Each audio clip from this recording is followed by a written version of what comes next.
Selena.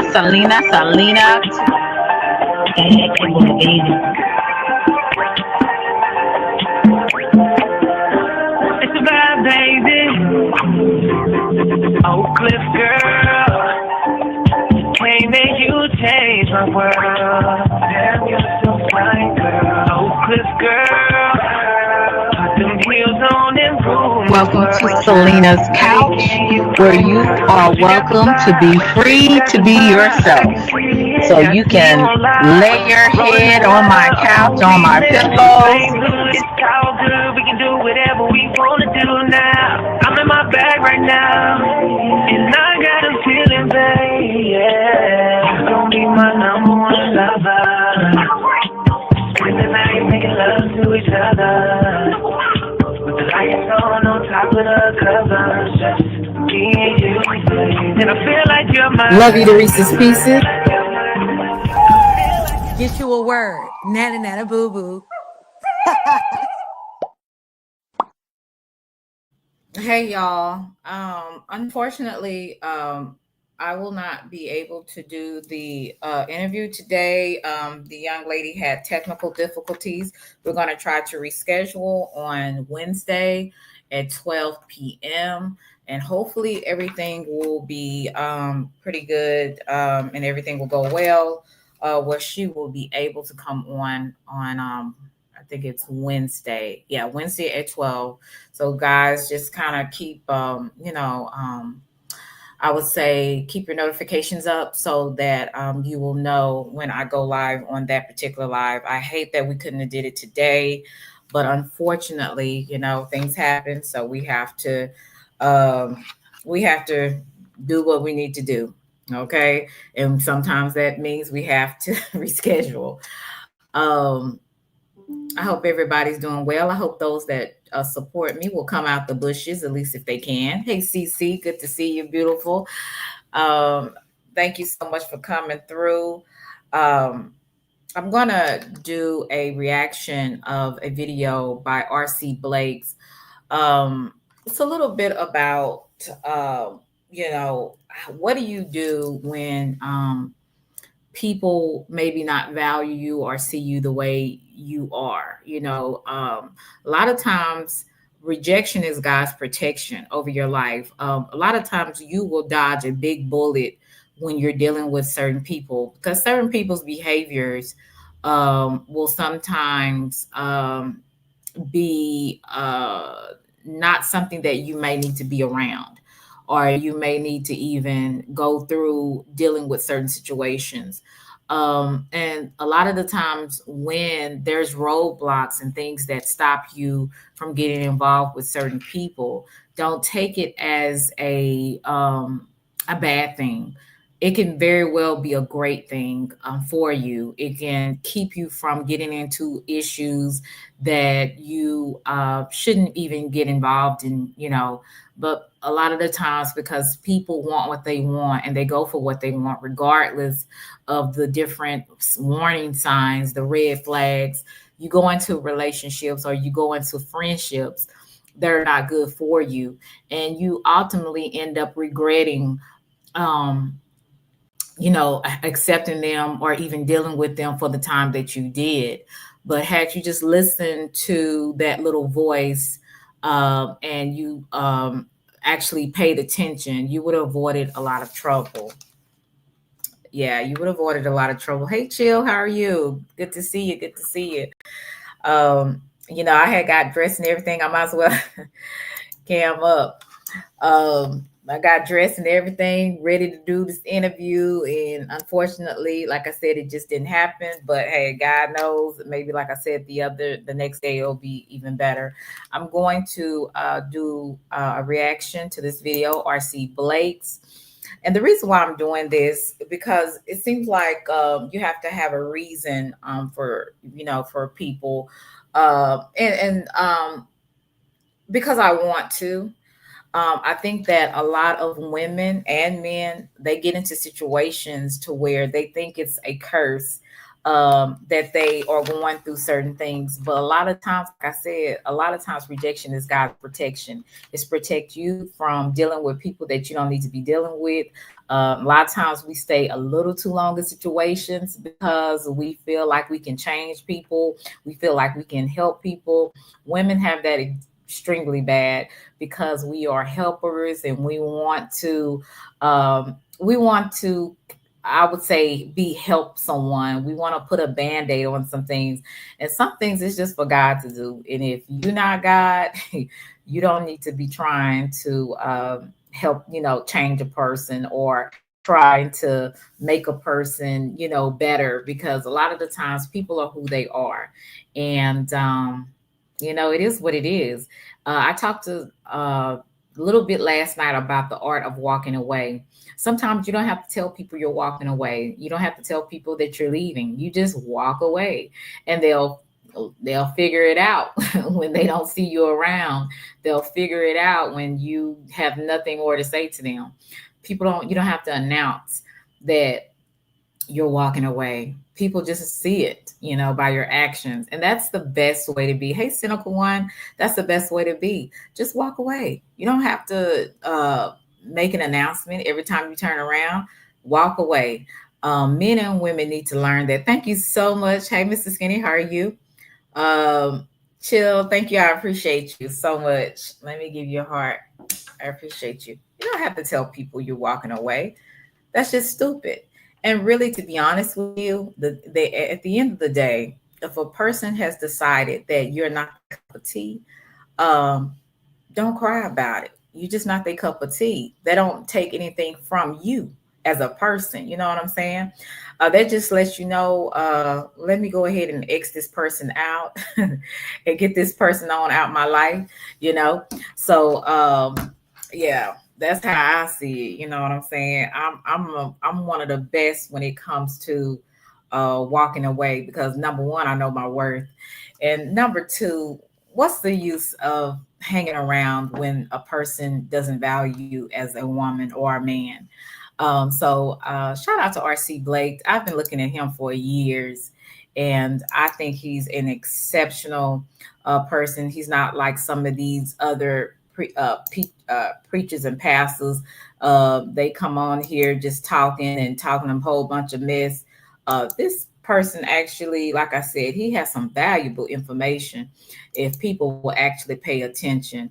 Because some of these people, you look at some of these folks, you're like, they have no business talking about anything. But really, when you learn to detach yourself from people, that is the best thing you could ever do. Best thing you could ever do. And I'm going to play this right quick. Or we're being rejected. Psychologically, it's a problem because the mind doesn't know what to do with it. You within the recesses of your mind, you don't know how to process it. So the rejection many times goes into your future, and it creates strongholds. It creates issues. Rejection is not meant to create strongholds. And what I mean by that is when you feel rejected, you feel like everyone has rejected you. Do you know why so many people that go on social media and want acceptance? They want acceptance because they are not, they're used to rejection. They feel like everybody rejects them. So they go on social media. They do the most outrageous things, the most egregious things, just to get somebody to hear them. And then when you don't accept them for their crazy behavior, when you say, hey, I can't deal with this person, you know what they start doing? They start projecting. They start lying on you. They start saying things about you that try to take away your character. Why, and ruin your reputation. Why is it? Because a lot of people struggle with rejections. Rejections have created strongholds in a lot of people's lives. And it's basically, strongholds are like you're in bondage. Your mind is in bondage. Your emotions in bondage. Everything and everybody you feel like rejected you. So you have to do the most to get the attention. You have to do the extra to get attention. And that's why you see a lot of people act the way they do. They act out of number one, the fear of rejection. They act out of being rejected. Most of the time, some people have been, they felt like they've been rejected all their life. And that's why they come on social media and do what they do, because of the stronghold of rejection. And it also keeps you from thinking that it keeps you insecure, thinking that anybody of worth would want you. Um, and sometimes, like I said, those strongholds, they create barriers. You can't get close to anyone. No one can get close to you. You always think that someone is up to something. And sometimes they are, but not all the time. Like I said, there's good people out there. Maybe you just have not came across those people. Or maybe you've rejected those people because you already was afraid of being rejected. So there's a lot of different strongholds that are created when we are rejected or we struggle with rejection. For you psychologically relative to dealing with other people. Hey, Jay. And then spiritually, it challenges us because the natural inclination is to get even. But then spiritually, the Spirit of God is steering us in a different direction. You are, if you're going through anything like this, you have to always take a spiritual perspective. This is not saying be holier than thou, because we all know that that's a lie, right? We all know that even the preachers struggle, okay? Even people that talk about Jesus all the time and spirituality, they struggle. Everybody struggles, okay? So let's just stop playing like, we're perfect and we all got it together, because we all know that that's not the truth. We may put on a pretty face. We may even say all the great things and scriptures and all of that when we just lying to ourselves. We all struggle with something. And some people have a deep rooted problem with rejection. Okay. When some of these people get rejected, they start doing the craziest things to people because they feel like, first of all, they're entitled and they feel like people owe them something. People have to accept them. Listen, life is really, it's really kind of funny, because sometimes there's some things in life and some people in life that won't see you. They won't appreciate you. There's some situations in your life you will face, and you just have to be like, you know what? Let me find the spiritual perspective. I'm not talking about some stuff you read in the in scriptures in the Bible or something you made up. Sometimes you have to have spiritual perspectives of what you're going through. When I go through certain things, I don't always look at it naturally. I look at it spiritually. And what I mean by that, there's some things that we just cannot explain. So how do I turn a negative thing into a positive thing? See, that's when I get my spiritual mind on. A lot of things we go through, we have to turn it around and be like, you know what? I went through this, but guess what I learned? I learned how to be a better person. I learned how to be more observant and discerning. I learned how to keep my mouth shut instead of always talking. See, there's things that we should learn when we go through things. Now, and if you're not learning when you're going through life's different trials and tribulations, something is wrong with you. Something is extremely wrong with you. You need to reevaluate, why are you not getting some of the things that you should be getting? But I've had people that did not see my value. I just counted as, listen, this person is not meant to be in my life. They don't appreciate me. They don't see my worth. Let me move around. Let me find people or a person that does.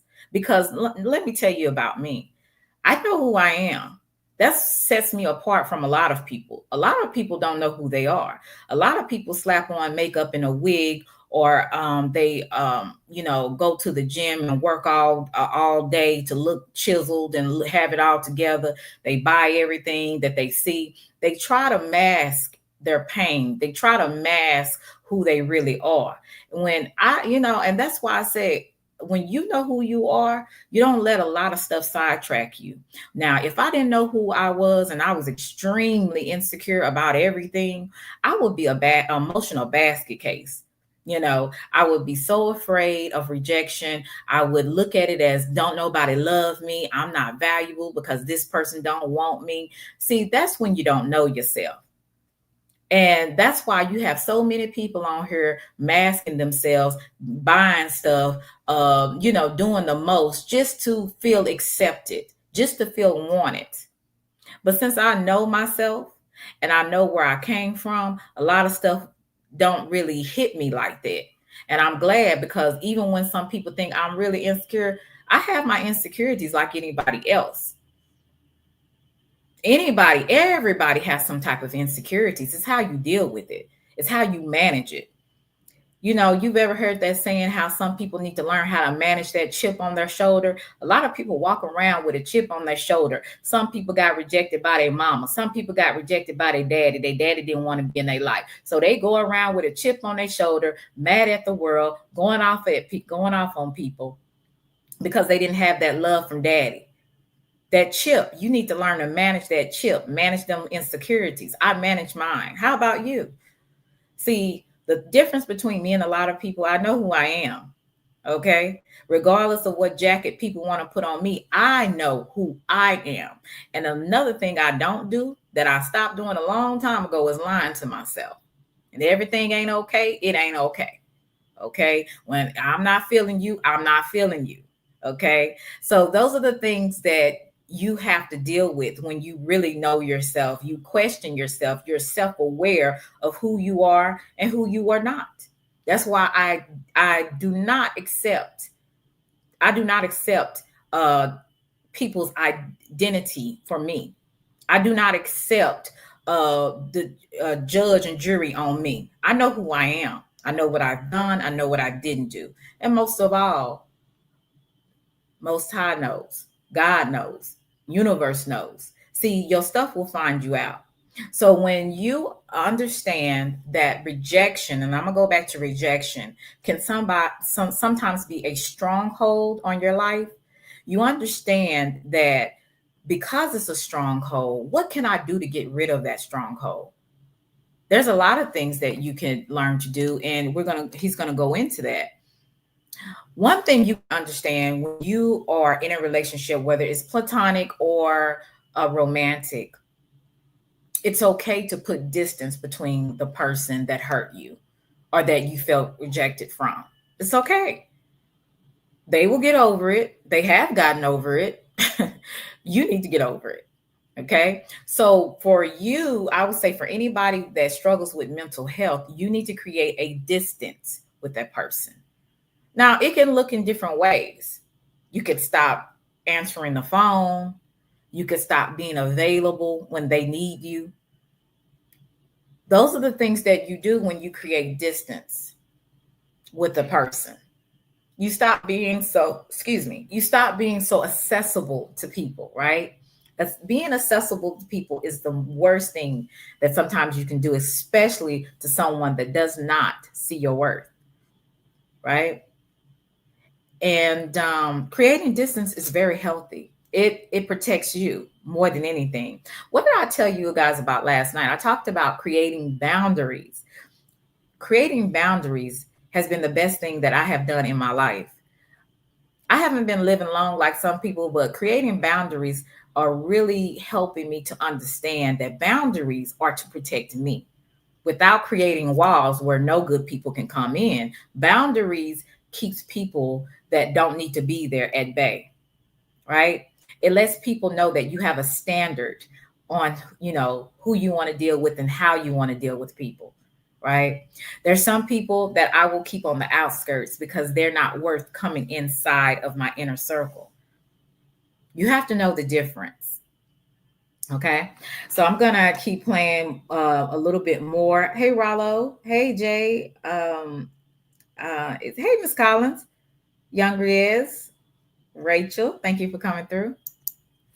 If we fail to forgive, it prohibits and hinders certain things within us spiritually. So what are we to do? I want to bring you to a very familiar passage, at least it's very familiar for me. And it's the account of David when he and his men had been out and back. When they returned, they discovered that the enemy had come in and robbed their camp. stolen their wives and their children.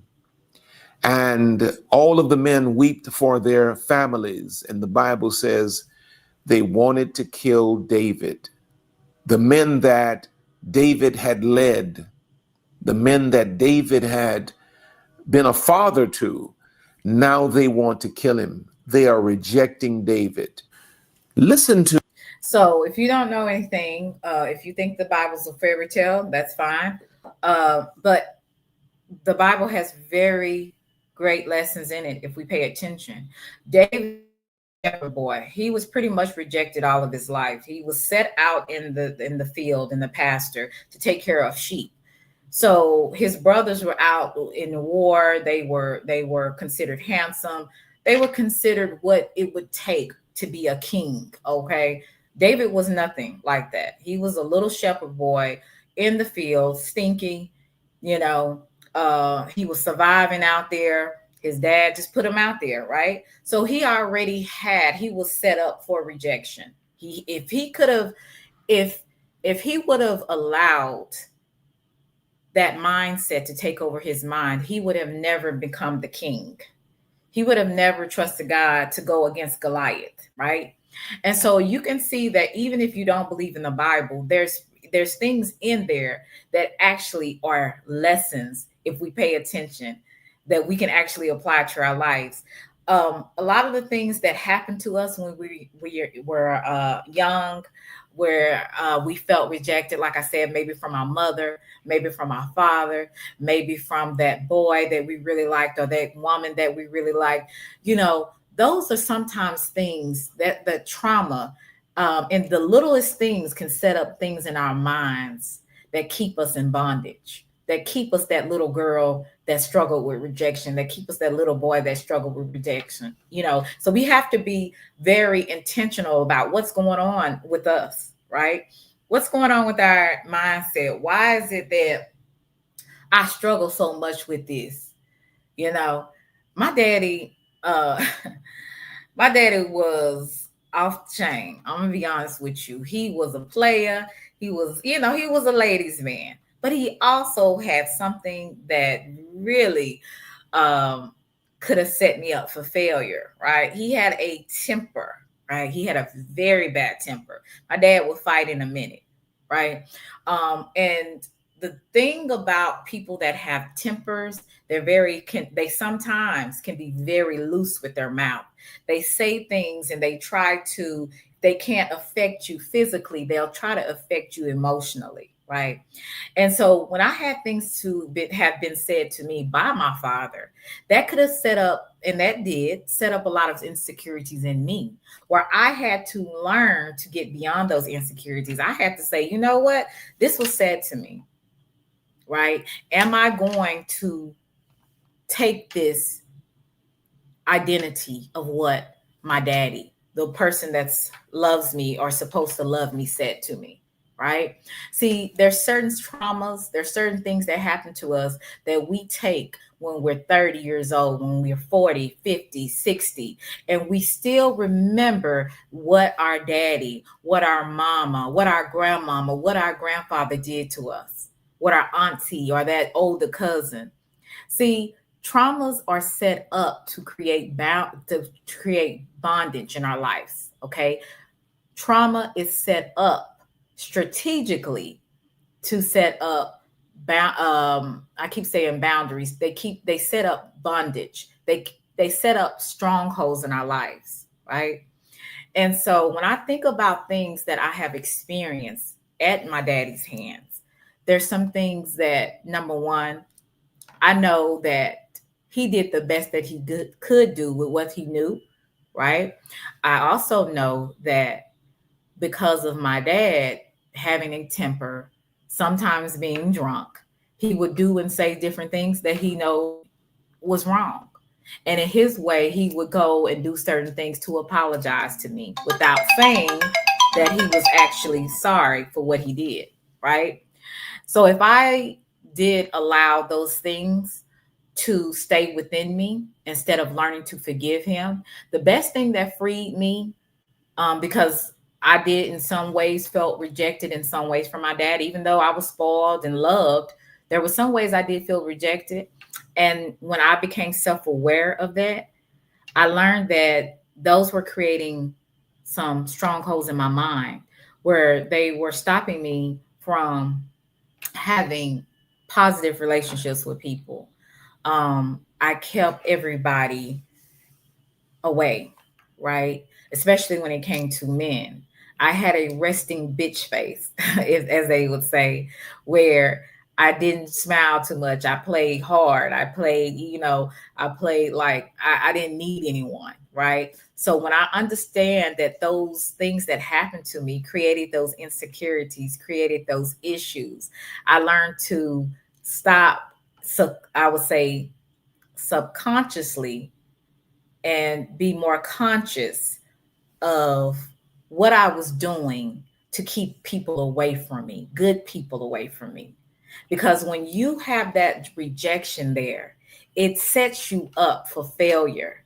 That's why you have to deal with what you don't want to deal with. Do you know why so many people that don't go to counseling? Is so many people that say that they're okay when they're not, and they continue to keep going to I would say the same cycle over and over. It's because of those traumas. It's because they can't let go of it, or they don't want to deal with it. They want to hide it behind getting high, smoking weed. And no, I ain't saying nothing against nobody that do. If that's you, that's you. I mean, but some people use drugs to stop thinking about what they're going through or what they have dealt with. Some people uh stay, I would say, in cosmetic surgery to be perfect because of those insecurities of rejection. Some people, I would say, stay doing risky behavior, any type of risky behavior, because they want to stop thinking about what they actually have been through. They want to be numb to the pain of being rejected by someone that they loved. But when I understood what I was dealing with, I stopped blaming everyone, and I started looking at myself. I started looking at, well, maybe I haven't really dealt with rejection like I should have with my dad. But one thing I did do when I decided to really work on it, I went to my dad one day, and this was before he passed. And, I would say maybe 10 years before he passed. And I made up in my mind that regardless of what I went through with my dad, I was going to forgive him. Why? Because number one, like I said before, sometimes parents do the best that they can with what they know how. I'm not making excuses, but a lot of the times people can't do no better when they don't know any better, if that makes sense. And when you understand that, you're not so hard on your parents. Now, it's some parents, they are just downright, disgusting to the core. And there's no type, some things are just unforgivable, but I will say that my situation wasn't to the point to where they were unforgivable. And actually, I realized that forgiveness wasn't for my father. Forgiveness was more for me. I was more in bondage than my father was. My father was okay to an extent with who he was. He was old, he was stuck in his ways, and he only knew what he only knew, right? So when I understood that, I stopped so much stopped worrying about, well, when is he going to ask me forgiveness? I just said, you know what? I'm going to forgive him because I understood that rejection was um it was a bondage. It was bondage for me. It was a stronghold for me. And when I understood that it was what it was, then I really started to say, you know what, I gotta forgive him, right? I went to him and I asked him if first of all, I said, I want to let you know that I forgive you for the things that you didn't do and the things that you did do. I forgive you, and I hope that if there's anything that I done, that you can forgive me. My dad didn't know what to say because first of all, he was like, who is this person? And what did you do with Selena? Right? So he was shocked. He didn't even know where it came from. Um, but all he did was just kind of stare at me, and he was just like, the only thing he could say was, okay. Well, later on, um, he started to recognize a lot of great qualities about me. And he would tell my older sister. He wouldn't tell me, but he would tell one of my older sisters. And my older sister would come back and tell me. And, you know, I'm not going to share those things because they were special to me. And I don't share everything. I'm not as transparent because we are on a social media platform. There's some things I will share and there's some things I won't. But the things that he did say to me, say to my sister, were refreshing to me. And it actually made everything that I've been through, it really made it go away. And why I say that is because my father finally saw me. He finally appreciated me as a young woman, as his daughter. So that is something that really was refreshing to me. And it actually helped all of that, what I've been through with my father. It really helped it to just go away, you know, and it's not going to be everybody's case. Everybody that has experienced certain things in their life, you know, it's not going to be that easy. But for me, and to know that my father recognized me, even though he didn't tell me verbally, but he told my sister, because I don't know, I think that sometimes, you know, I was a baby girl.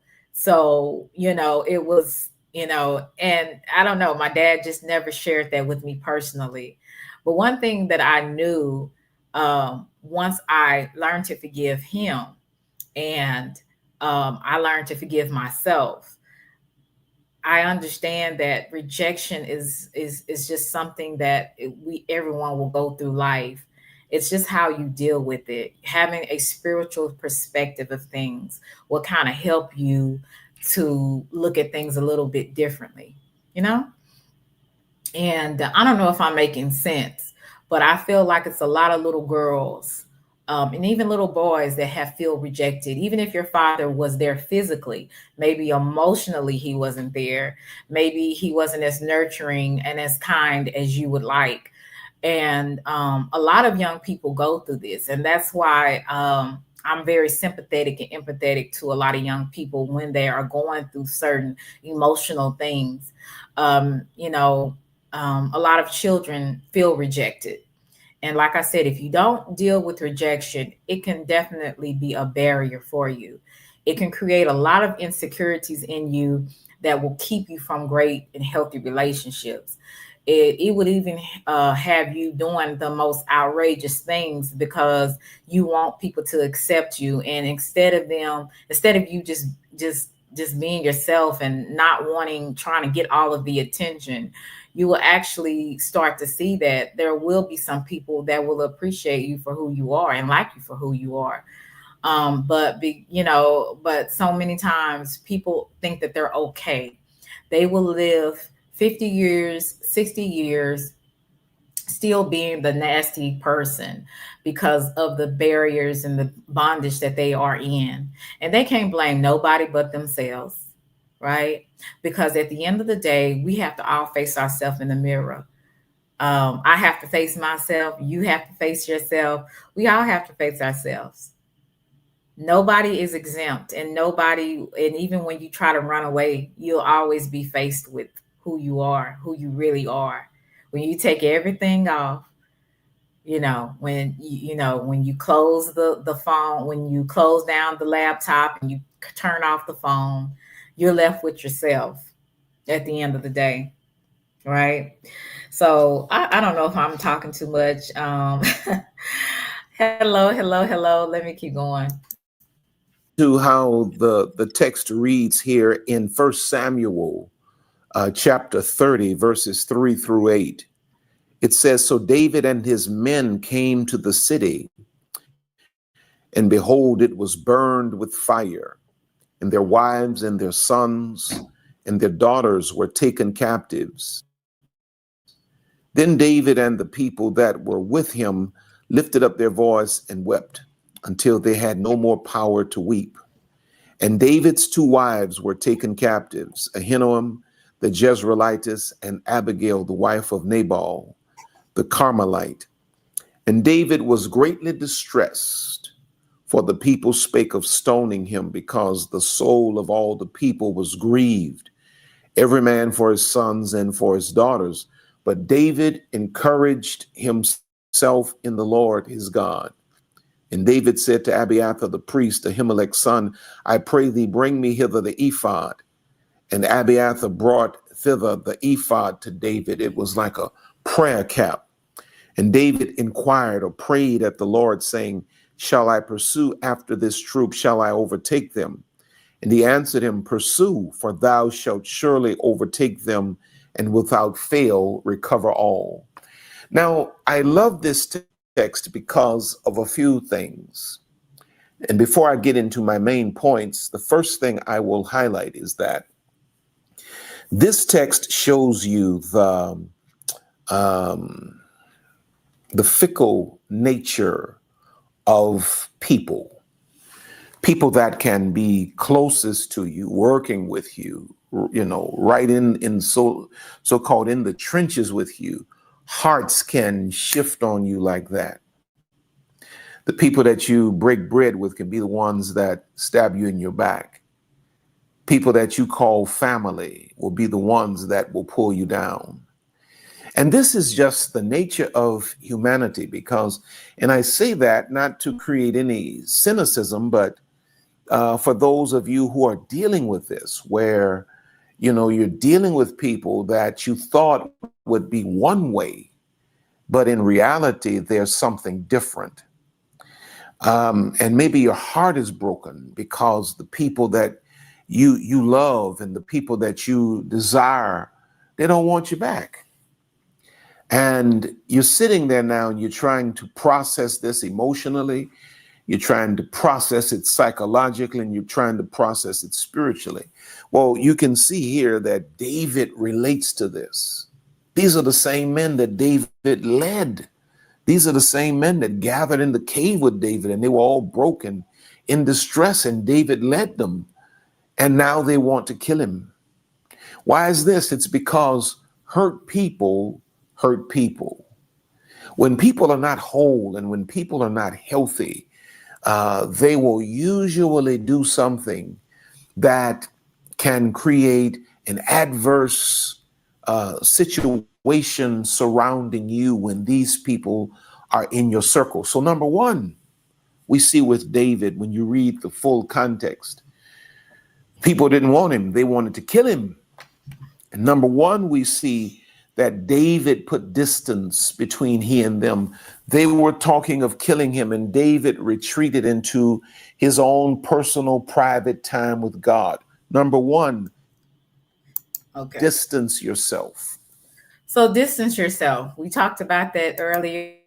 I was doing a lot of talking, wasn't paying attention. Let me go through. Hey, BDB. Hey, Don. Hey, Deborah. I think I spoke to Andrea, Miss Collins. Good to see you. CX, CP3, Action, Miss V. Hey, Blaze. How are you? I'm doing okay. Hey, Movado. Good to see you, Movado.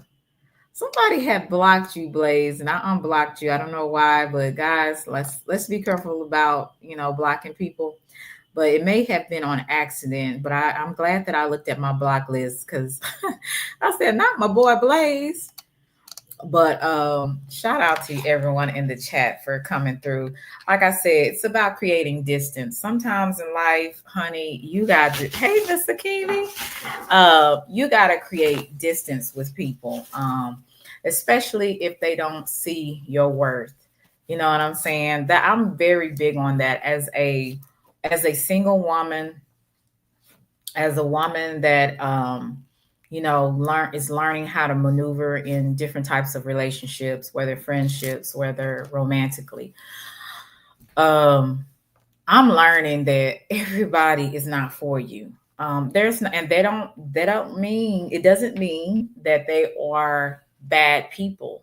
Let's just be clear about that. Everybody is not a bad person, and everybody's not out to get you, right? But I do believe that when you understand who you are and your worth, and you start to, I would say, appreciate who you are as a person and everything that you have to offer. And when you find that people don't feel that way or see it the way that you do about who you are, then you move around. You create distance between them. Distance between them. You create boundaries. You understand what you have to offer, and if somebody is not seeing it the way you see it, hey, they not for you. But that doesn't mean that they're a bad person. That doesn't mean they're a bad person at all. It just means that they're not for you, right? So you create distance. That's the number one thing. Hey, Atmosphere, how are you? When you have people who do not want you, wisdom says that you should distance yourself. Put some space between you and them. You should never be in a position where you know that people do not want you, people do not really love you, and you keep them in the same place in your life. When you discover that people do not want you and people do not really love you, it's then that you have to put distance. There are many of you who are perpetuating your suffering. You are perpetuating your turmoil, and your trauma is the word I'm searching for, because you refuse to let go of people who have long ago let go of you. When David... That's the word. There's so many times, and I'm just going to say this because I am a Black woman. There's so many times that Black women, number one, sometimes the social media makes you feel like Black women are the most undesirable women, right? And you'll even have other Black men that will say that Black women are less desirable than other women. And if you're dealing with someone that does not see you as a valuable person in their life, why stick around? Because guess what? Emotionally, they may not have physically, because they're probably still sleeping with you. Emotionally, they have already left you. You're really just a body to them, right? And I talked about that a little bit last night, how a lot of the times we stick around with people for way too long when they've already moved around. You got to know when to hold them and when to fold them, whatever the name. I can't ever get that song right, but you get what I'm saying. You got to know when to walk away. I was looking at Facebook and I saw this lady. First of all, she was an attractive woman, but she had on this really tight dress. She had a big stomach. I don't know if she was pregnant or she just, gained weight in her stomach and she wasn't wearing any shapewear. And she went to a restaurant where her boyfriend was, and he was surrounded by, I guess, his family and friends. And she came in there and she's like, I wish I could find it. I should have saved it so I could show you. Because I said, this is a hot mess. And this is my opinion. You know what I'm saying? To each his own. But the woman came in there, I said, bless her soul. Right. And she came in there and, like I said, looking, very uncomfortable because of what she had on. And the man, he was, grilled out, just as, oh my God. And if y'all know, it's nothing wrong with the hood. I live in the hood. I'm from the hood. So, but I don't know. Anyway, he was all grilled out. And he just looked a mess. And she, all tatted up. They just was a typical, kind of hood couple. But anyway, she went in the restaurant. She's like, "Hey, how you doing?" And he looking all scared and crazy. And I'm like, "What the hell is going on?" So he looking all, he looking all stupid. And then she said, "I just want to let you know, you did a lot of stuff to me, and I did a lot of stuff to you, and but you the person for me." And then she goes and pulls out a little box. Okay. Y'all know what that box had in there?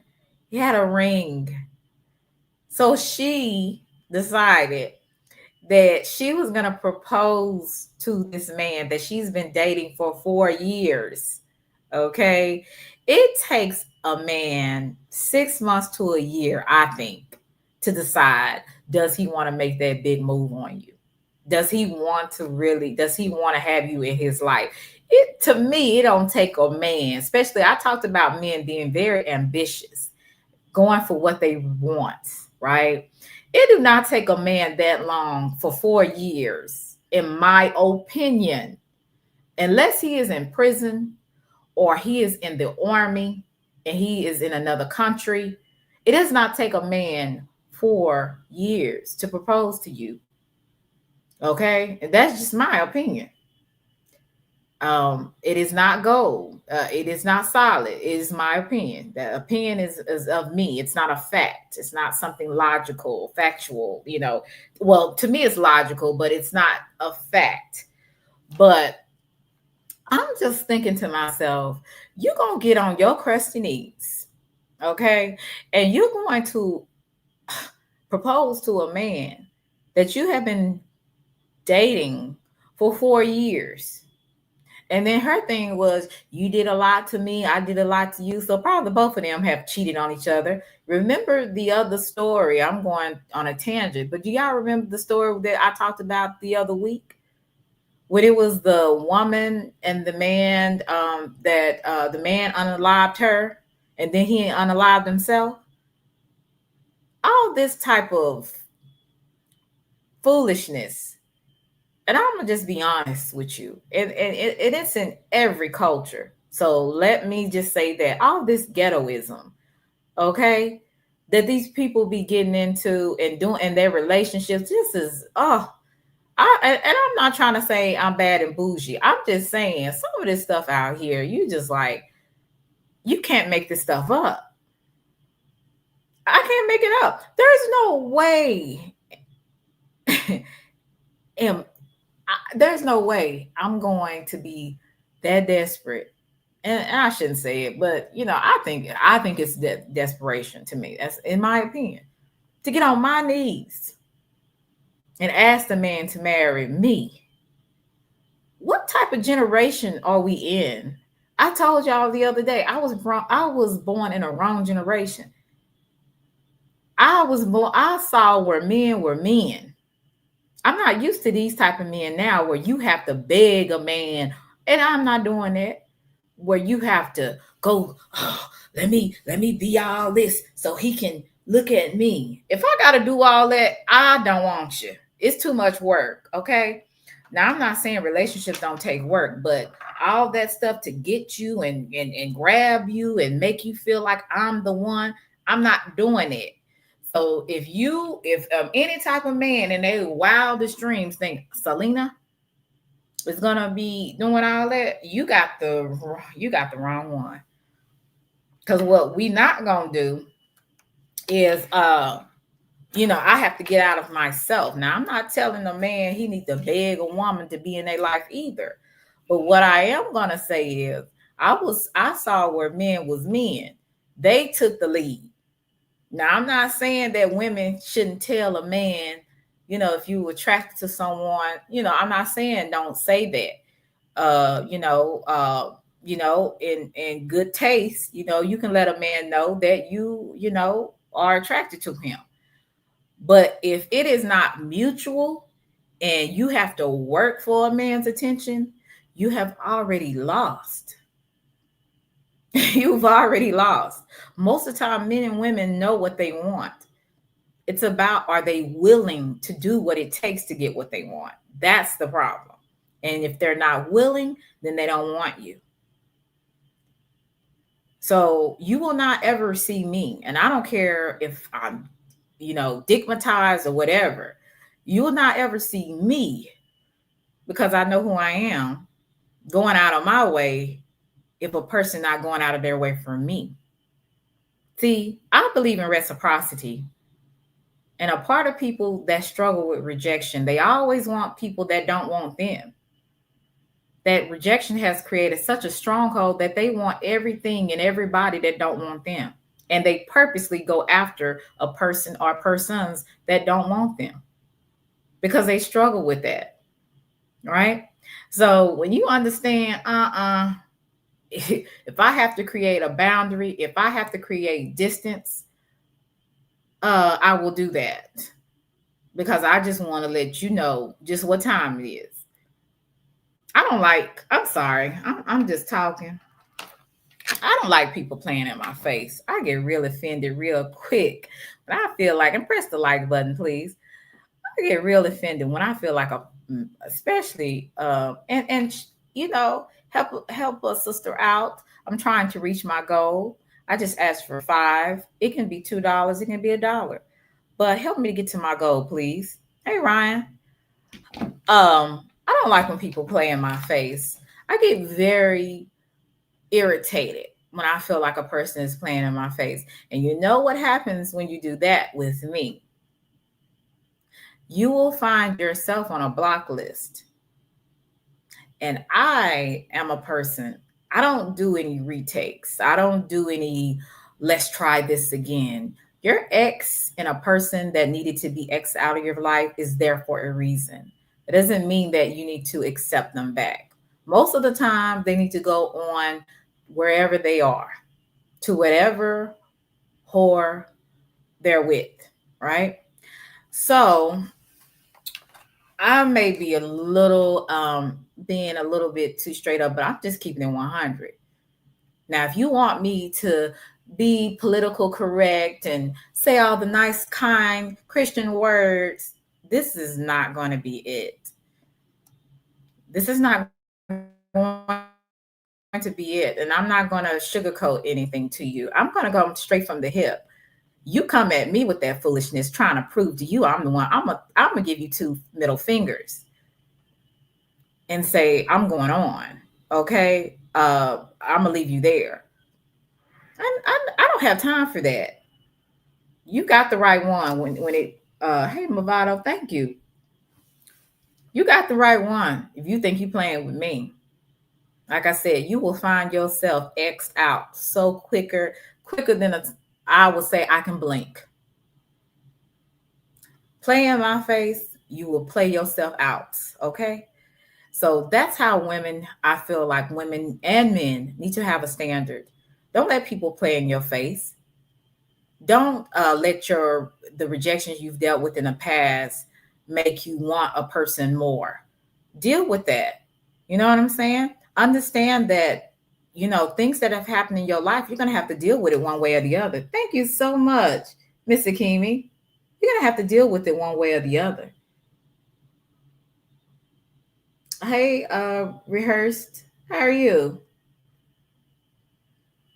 We're talking about the whore again. Hey, Movado. Yeah,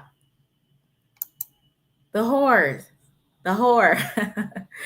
Some people say they like how I say it. I don't know. Maybe it's my accent. I don't know. But anyway, yeah, we're not doing none of that, Miss V. I will X you out, like I said, faster than I can blink. Much as I went through, much as I have accomplished, much as I have worked on myself internally, and you think I'm gonna let some man or anybody, for that matter, come in and think he or she can do whatever, play in my face? No, no, sir, and no, ma'am. Discovered that these people's hearts were turned against him. David retreated into his own private and personal space. Never try, listen to this very carefully, never try to force yourself on people. When people don't want you, it is what it is. Never try to force yourself on anyone. Number one, that's a disgrace to your Heavenly Father. Number two, it's a dishonor to you. You're bigger than that. Never try to force yourself onto people or into places or spaces where you're not clearly wanted. I like the way, I think it was Dr. Murdoch who said, never go where you're tolerated, only go where you're celebrated. Amen. Amen. Okay. You're preaching to the choir, right? Never go where somebody is tolerating you and you know that they're tolerating you, right? You know when people are tolerating you and you know when people are celebrating you. I do not make anybody tolerate me. Hell, I don't tolerate a lot of people, let alone, I don't, if you don't tolerate me, I probably don't like you no way. And so my tolerance level for you is null and void. Basically, I don't fool with you. So I do not like or appreciate if I feel like I'm being tolerated. If you feel like, well, let me go ahead and text her back because I don't want her to be mad at me, save it, right? Well, let me act like I'm still cool with her. And, when I, don't want to be really bothered, save it, right? Save it. Don't tolerate me. And I can feel when a person is tolerating me. I can feel when a person, and that's very few people that I've have dealt with like that. So, because usually, I'm going to be honest with you, I don't care what nobody say, the real people in my life, I'm a joy.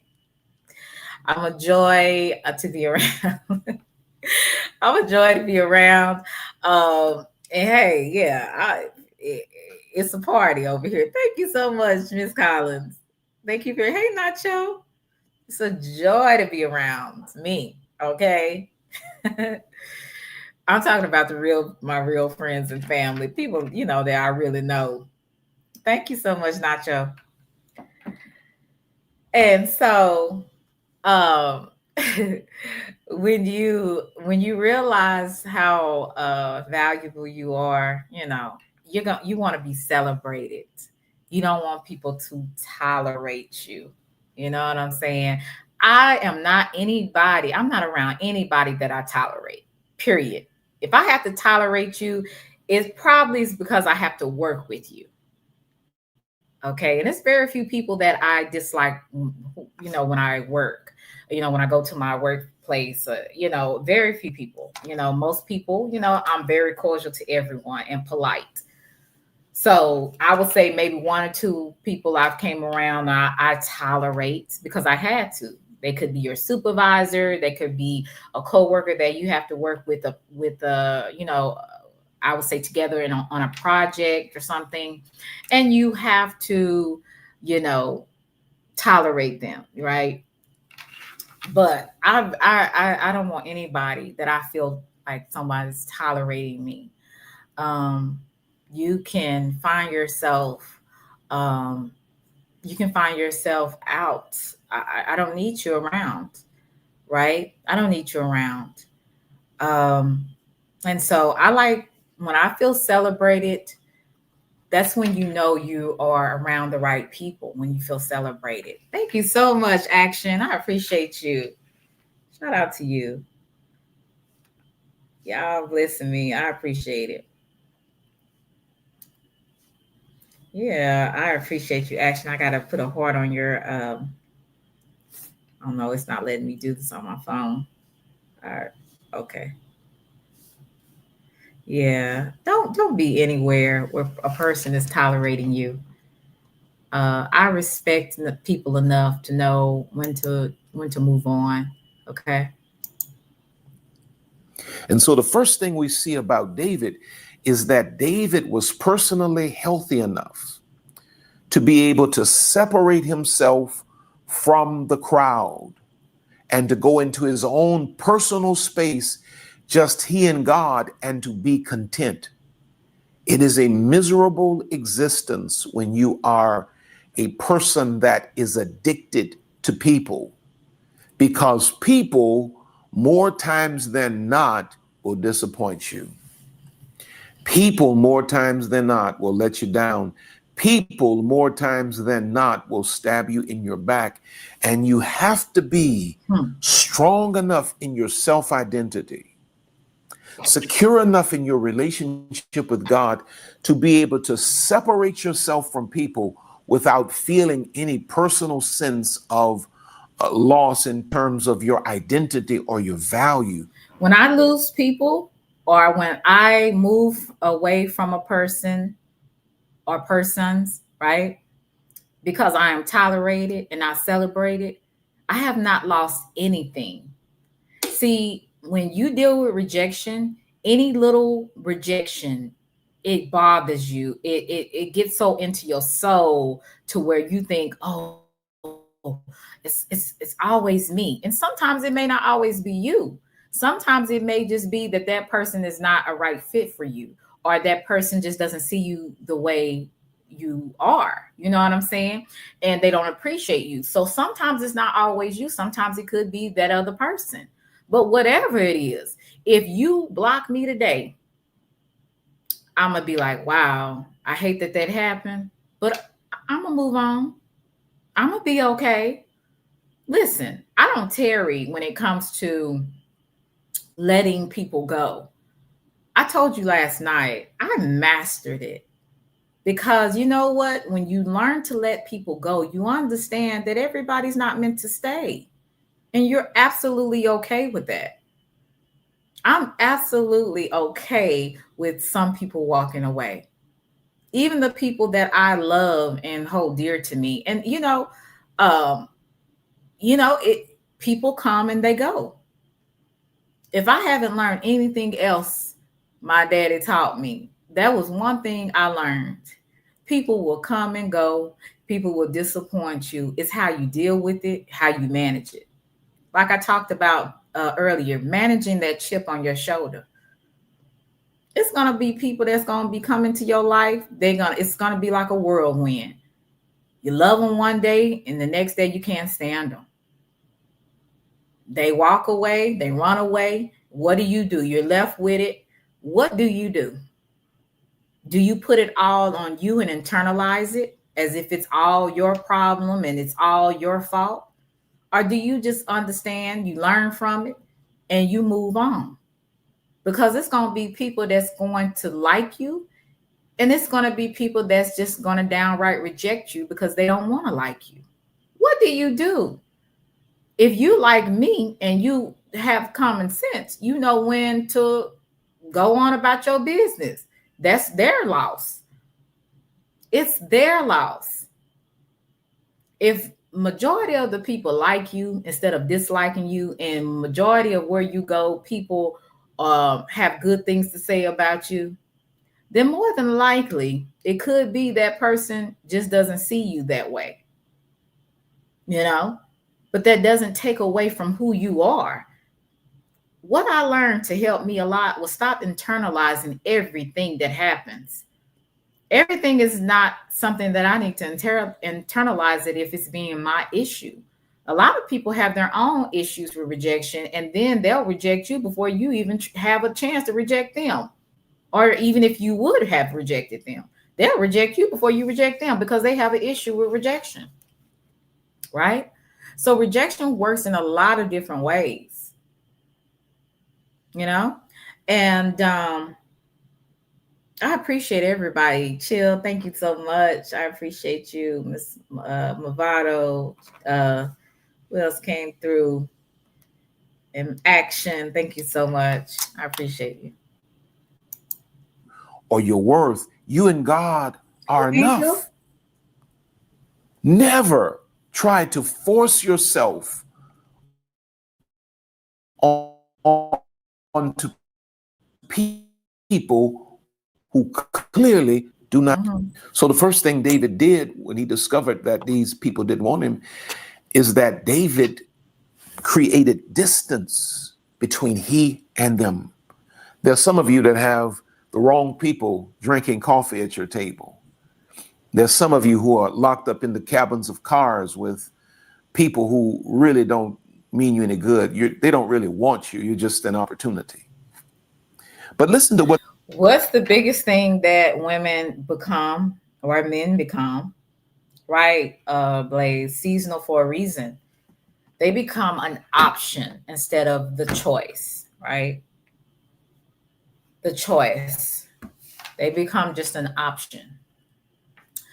If I'm an option for you, you can take me off of that option list. If I'm an option for you, take me off of the list completely. I'm the choice. I'm a choice for someone. Okay. I'm the one for someone, right? I'm not an option. But for some people, you will be an option, right? So when you understand that you're just another option to someone, hey, either you accept that or you move on. Somebody or somebody's should see you as the one. When they have so many options and you're just another option, you are wasting your time. That's why I never liked those shows. What was the show that came on? And I think it's The Bachelor or The Bachelorette, where you have 25, maybe, I don't know, 20 something women or men, that this one person has to go through all these people and make the choice on which one they want, because they have 25 options. They kiss everybody, mostly everybody. They go on dates with everybody. It's exhausting. I would not ever want to go on a platform where there's so many options and I'm just in the midst of it. Look, I got to be the one. And if I ain't the one, thank you and goodbye. See, we have to stop getting so mad and feeling so sad about who doesn't choose us. They weren't meant to choose you. Some people are there for a season and a reason.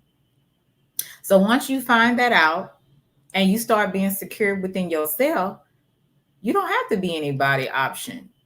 You are just X yourself on out. Let me just go ahead over here and get someone that does see me as the one, right? So don't put me as no option. Just take me off the list. I'll bow out gracefully.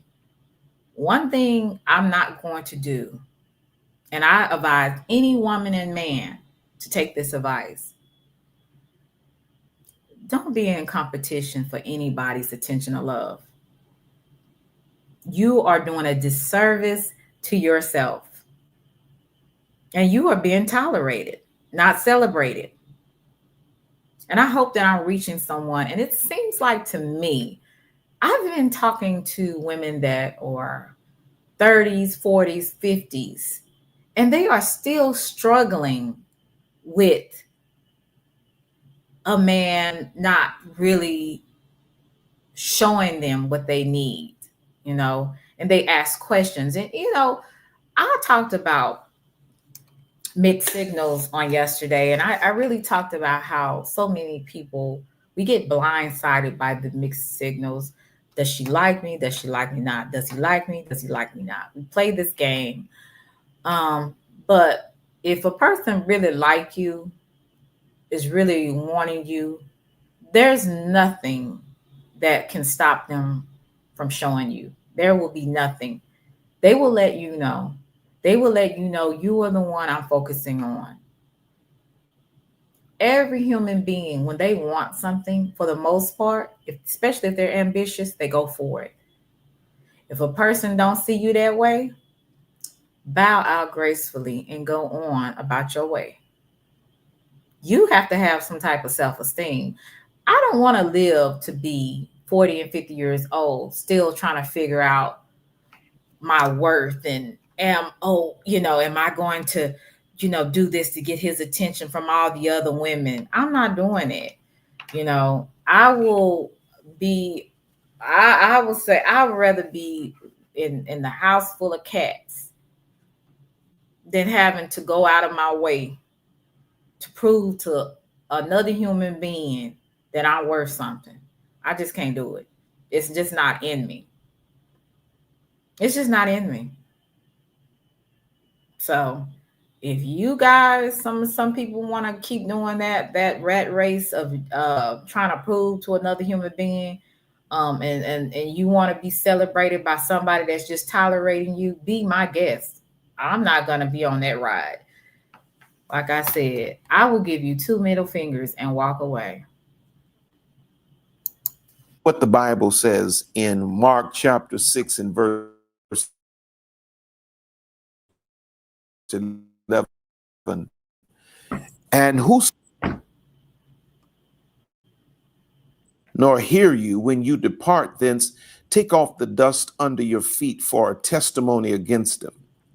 Verily I say unto you, it shall be more tolerable for Sodom and Gomorrah in the day of judgment than for that city. Jesus is giving the disciples, the apostles, instruction, and he says, you go into a city, he said, if they receive you, he says, leave your blessing there. He says, if they don't receive you, he says, leave them wherever they are and shake off the dust from your feet. And in another version, he says, retrieve your blessing and bring it with you. When people don't want you, let them have it.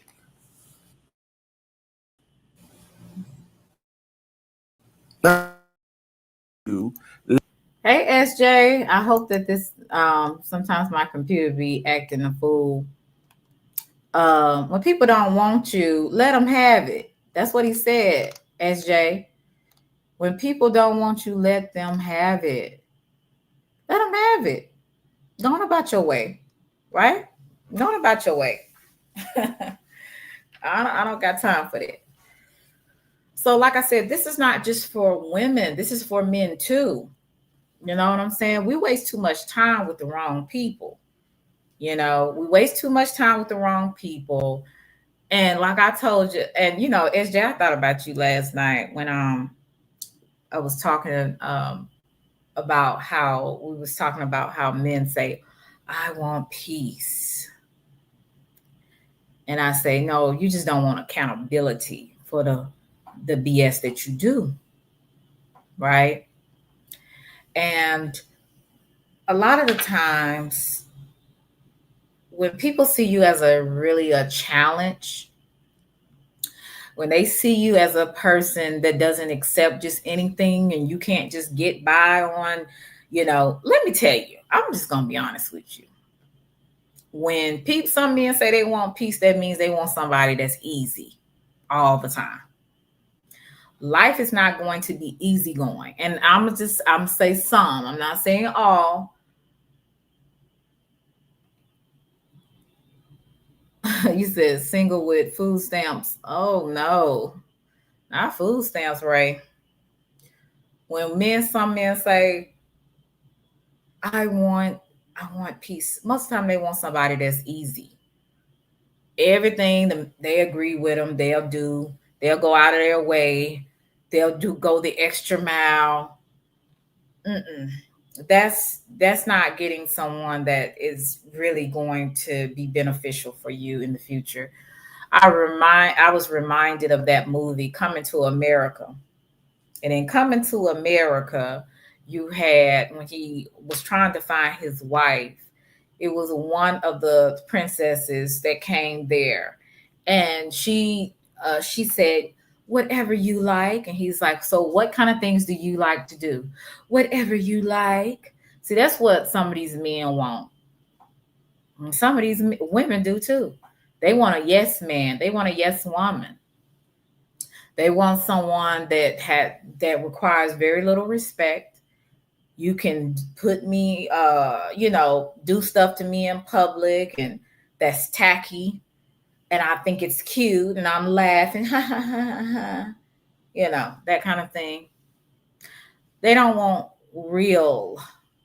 They don't want real. They don't want somebody that can be like, nah, dude, I don't like that. Respectfully, that was very offensive. And let me tell you why. They want people, they want people to really um, be, I would say, go along with what they want to go along with, you know. Now, Ray, I'm gonna tell you this, homeboy. I don't know who you are, but don't come here with the foolishness, or you will get blocked. Okay. So when you came in, it also said for you to be respectful, and if you can't do that, then I'm going to have to show you the door. Okay. And you can tippity type somewhere else. So yeah, that's what we're doing. But yeah, you will definitely find that some people like easy um, when they say that they want peace, because everything is not going to be peaceful. Everything is not going to be what you want it to be. Um, there's going to be some times where you're going to have some conflicts. How you deal with them, that's on you. You know what I'm saying? Um, yeah, right. Go ahead and show him the door, because some people be on a different kind of, I don't know. I've never been that bored to go to, hey, Pharaoh, thank you. I've never been that bored. Thank you so much, Lionel. I've never been that bored to go to people's page and troll them or say the most stupidest or outrageous things. That shows that you have nothing else to do and your life is so boring that you can go and say and do all kind of crazy things. Um, like I said, don't do it. Don't do it. I will find your way, your butt out outside, outside of Selena's chat. Go somewhere else. Let them have it. You're never supposed to be, as the son or daughter of God, in a position where you're begging someone to want you. Crazy. When they don't want you, put space between you and them. Why is this important, Pastor? It's important because healing cannot begin until you allow distance. As long as you stay engaged with people who are hurting you and people who are constantly rejecting you and breaking you, healing can never take place until you disengage. There's so many unhealed people. There's so many unhealed people, and that's what I was talking about earlier. When you deal with a lot of rejection, um, and you continuously keep putting yourself in situations and positions in your life with other people that mean you no good or don't want you, you are constantly just keeping, like, it's like you're putting a band-aid over an open wound that just will never heal. You know what I'm saying? The band-aid could be simple things like, um, I'm just going to try to, keep doing what I need to do, and maybe this person will see my worth. Listen, if they don't see your worth at the beginning, they're not going to see it. Okay. And again, everybody that rejects you is not a bad person. There's just some people that's not meant to be. Okay. And you have to understand it and recognize it. But I will say is, a lot of the times, because we have dealt with that past trauma, with rejection, and we never deal with it. We never go to counseling. We never talk to anyone. We never address the issue. It's like we're always going to be putting a band-aid over that wound, and it's never going to heal. It's never going to heal because we don't want to recognize it. We don't want to deal with it. Do you know how many people avoid dealing with what they've been through? They don't want to have the memories. That's why you get so many people that are, drug abuse, alcohol abuse. They just want to ignore it. They want to act like it doesn't exist. But guess what? You wake up with it every day and you go to sleep with it every day. So are you going to continue to keep ignoring it? Or are you going to eventually face it? See, I like talking, hey, cutting edge. I like talking to real people that don't be doing a lot of, just be real. You know what I'm saying? Everything is not a joke. Everything is not meant to, be taken lightly. So when people try to talk about how I do my content and how I'm trying to be an inspirational life coach, I don't want to be none of that. I just want to tell you about my journey and the things that I've learned to help me to get where I am and where I'm going. I'm not trying to be my degree. Eventually I will go into counseling, but I'm really about wanting to help myself and help other people, because first it starts with you, helping you first. It starts with you recognizing the issues that you have. How can you help somebody else when you don't even recognize your own issues? Like I told you earlier, I had issues with certain things that I felt like stem from rejection due from my father on certain things. Even though my father was there physically, there was some things that he wasn't there for emotionally. So that could have set me up, and it did set me up for some things that I went through that I didn't have to go through. But when I learned to deal with those things and I recognized those things and stopped making excuses for those things and actually had to face it, I started to learn some from it so that I wouldn't repeat the same cycle, right? Like I said, I like dealing with people that don't take life lightly. It's some things we can joke about, but when it comes to stuff like this, ain't nothing funny about this. And I'm not trying to be nothing that that I'm not. I'm not trying to be a life coach. I'm not trying to be an inspirational speaker, a motivational speaker. I'm not trying to do none of that. I'm just telling you what I know and what I'm experiencing and what I have experienced. That's the only thing that I can go on. And what I'm learning along the way, and that's just a sign of people's projection and insecurities when they laugh and make fun of where you have come from and what you're learning and how you're applying it to your life. And if more people would focus on themselves instead of critiquing, instead of judging other people for doing things the way they do it, they would be better people. But because you have so many times where you have people pointing at other people, they can't even recognize their own faults. They can't even recognize their own issues, let alone see themselves for who they really are. I don't know if y'all remember, but when I was growing up, that Michael Jackson song, everybody should know Michael Jackson songs, The Man in the Mirror. And that really speaks a lot of volumes, because at the end of the day, we got to face ourselves, our ugly, our beautiful, our indifferent, right, wrong, all that. We got to face it. We got to face it. So how long have I been on here? I think I've just been talking. If y'all getting something out of this, please press 1. I just want to know somebody getting something out of this. I appreciate it. So number 1, I must what?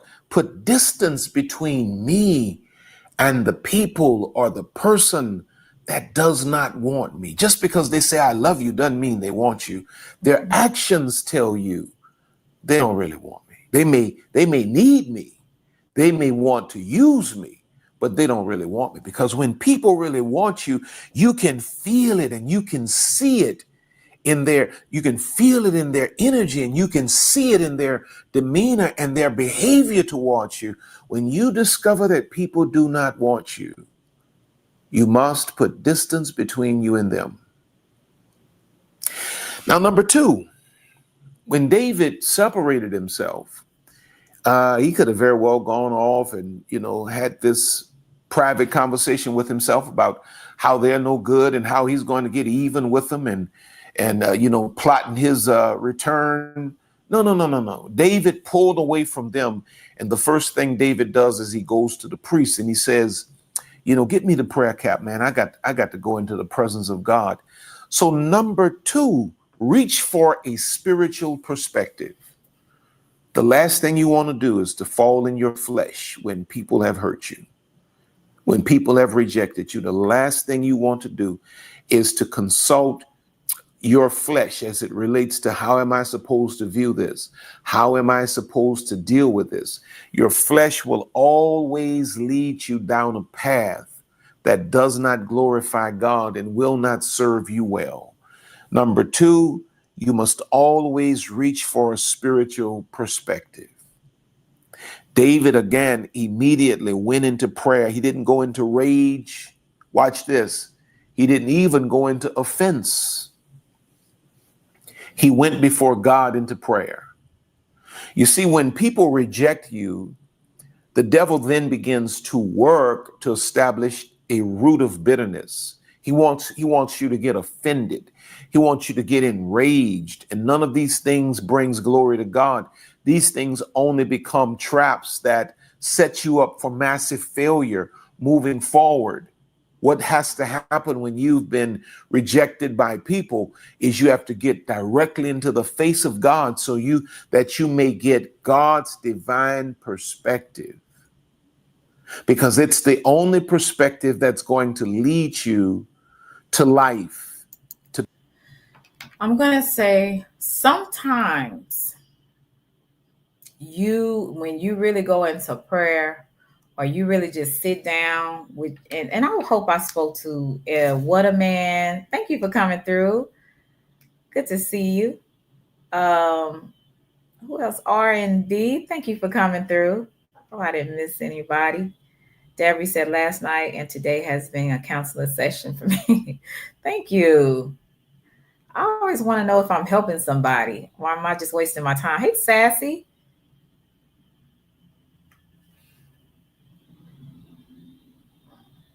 Hey, Sassy. Chicky.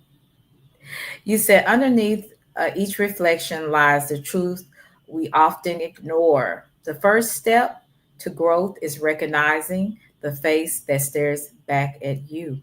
Yes, indeed. You said, I'm not trying to leave no cracked window or unlocked door for the devil and his minions to creep through. Isn't that the truth? Right. Check out RCBlakes. But when you recognize that,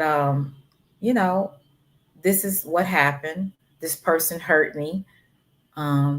This person did this to me. Instead of you going into offense, like I have done so many times, I've learned the best thing for me is to recognize that people, number one, are going to be people. And then sometimes I even ask God, well, what is the reason for me in this lesson? What do I need to learn in this situation that I'm in? And a lot of times to answer your prayers, he will show you why that person was not for you. He will show you why that person no longer needed to be in your life. You will see something or you will hear about something and then you will know, oh, that's why. Again, it's all about somebody seeing your worth and who you are.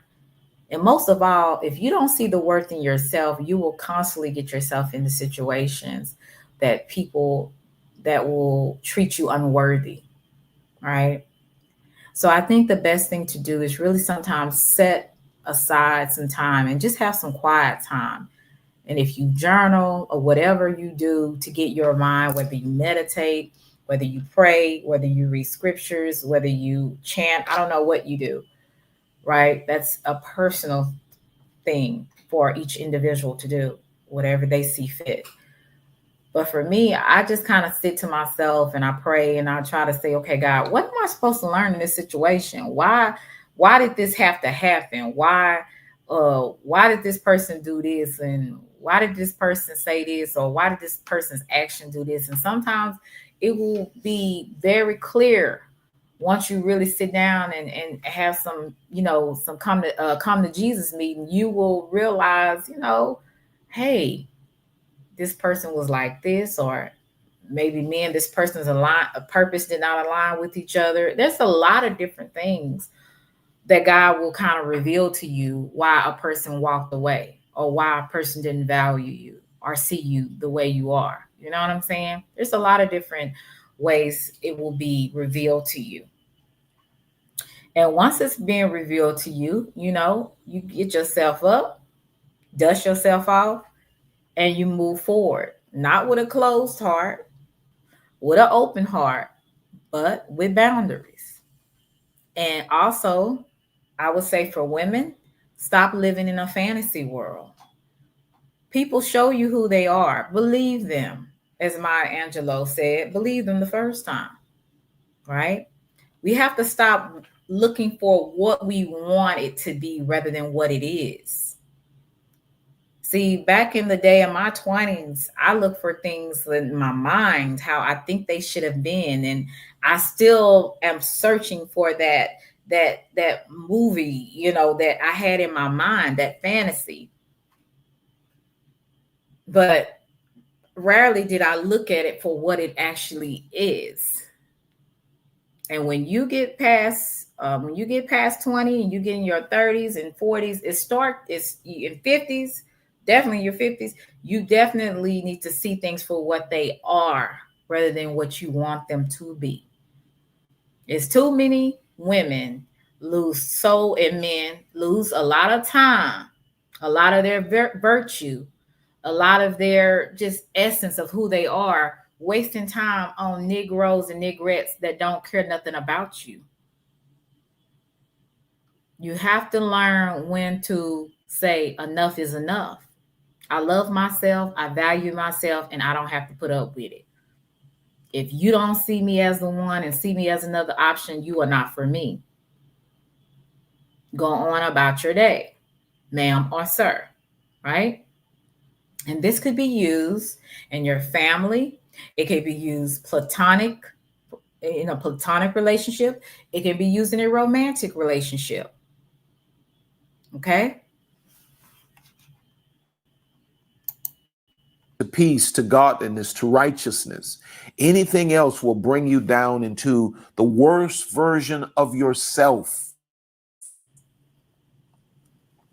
You see, you have to reach for a spiritual perspective because you can't make sense out of rejection, not when your heart has been right towards people. When you've done well towards people and you've meant well towards people, and then you discover that they don't have the same heart towards you and they reject you, there's no way in the world you can make sense out of it. So you don't need to get caught up in your head. This is something that you have to take to another dimension to get God's perspective. Am I helping anybody here? Because some of you are sitting there right now and your heart is broken. Your heart is broken because, you have done your part and then people have. Hey, KD. Hey, Nature Over Everything. Okay, I think that's Nature Over Everything. Hey, Shirley. Not reciprocated. Hey, and now you're sitting there with clarity that these people or this person does not want me. And now you're trying to figure out what to do with this. And you've been trying to process this in your head and it's not working. It's just kind of pulling you under. You have to shift out of your intellect because you won't make sense of this. And you have to shift into the spirit and you have to allow God to give you a divine perspective on this, because you have to understand something. If God has allowed it, He has an ultimate plan for it. And even though you cannot understand it in your intellect, there's a revelation that God will give you as it relates to why God has allowed this to happen. You can't get that revelation until you do what? Get in the spirit, walk in the spirit, not in the flesh. The flesh will only produce death.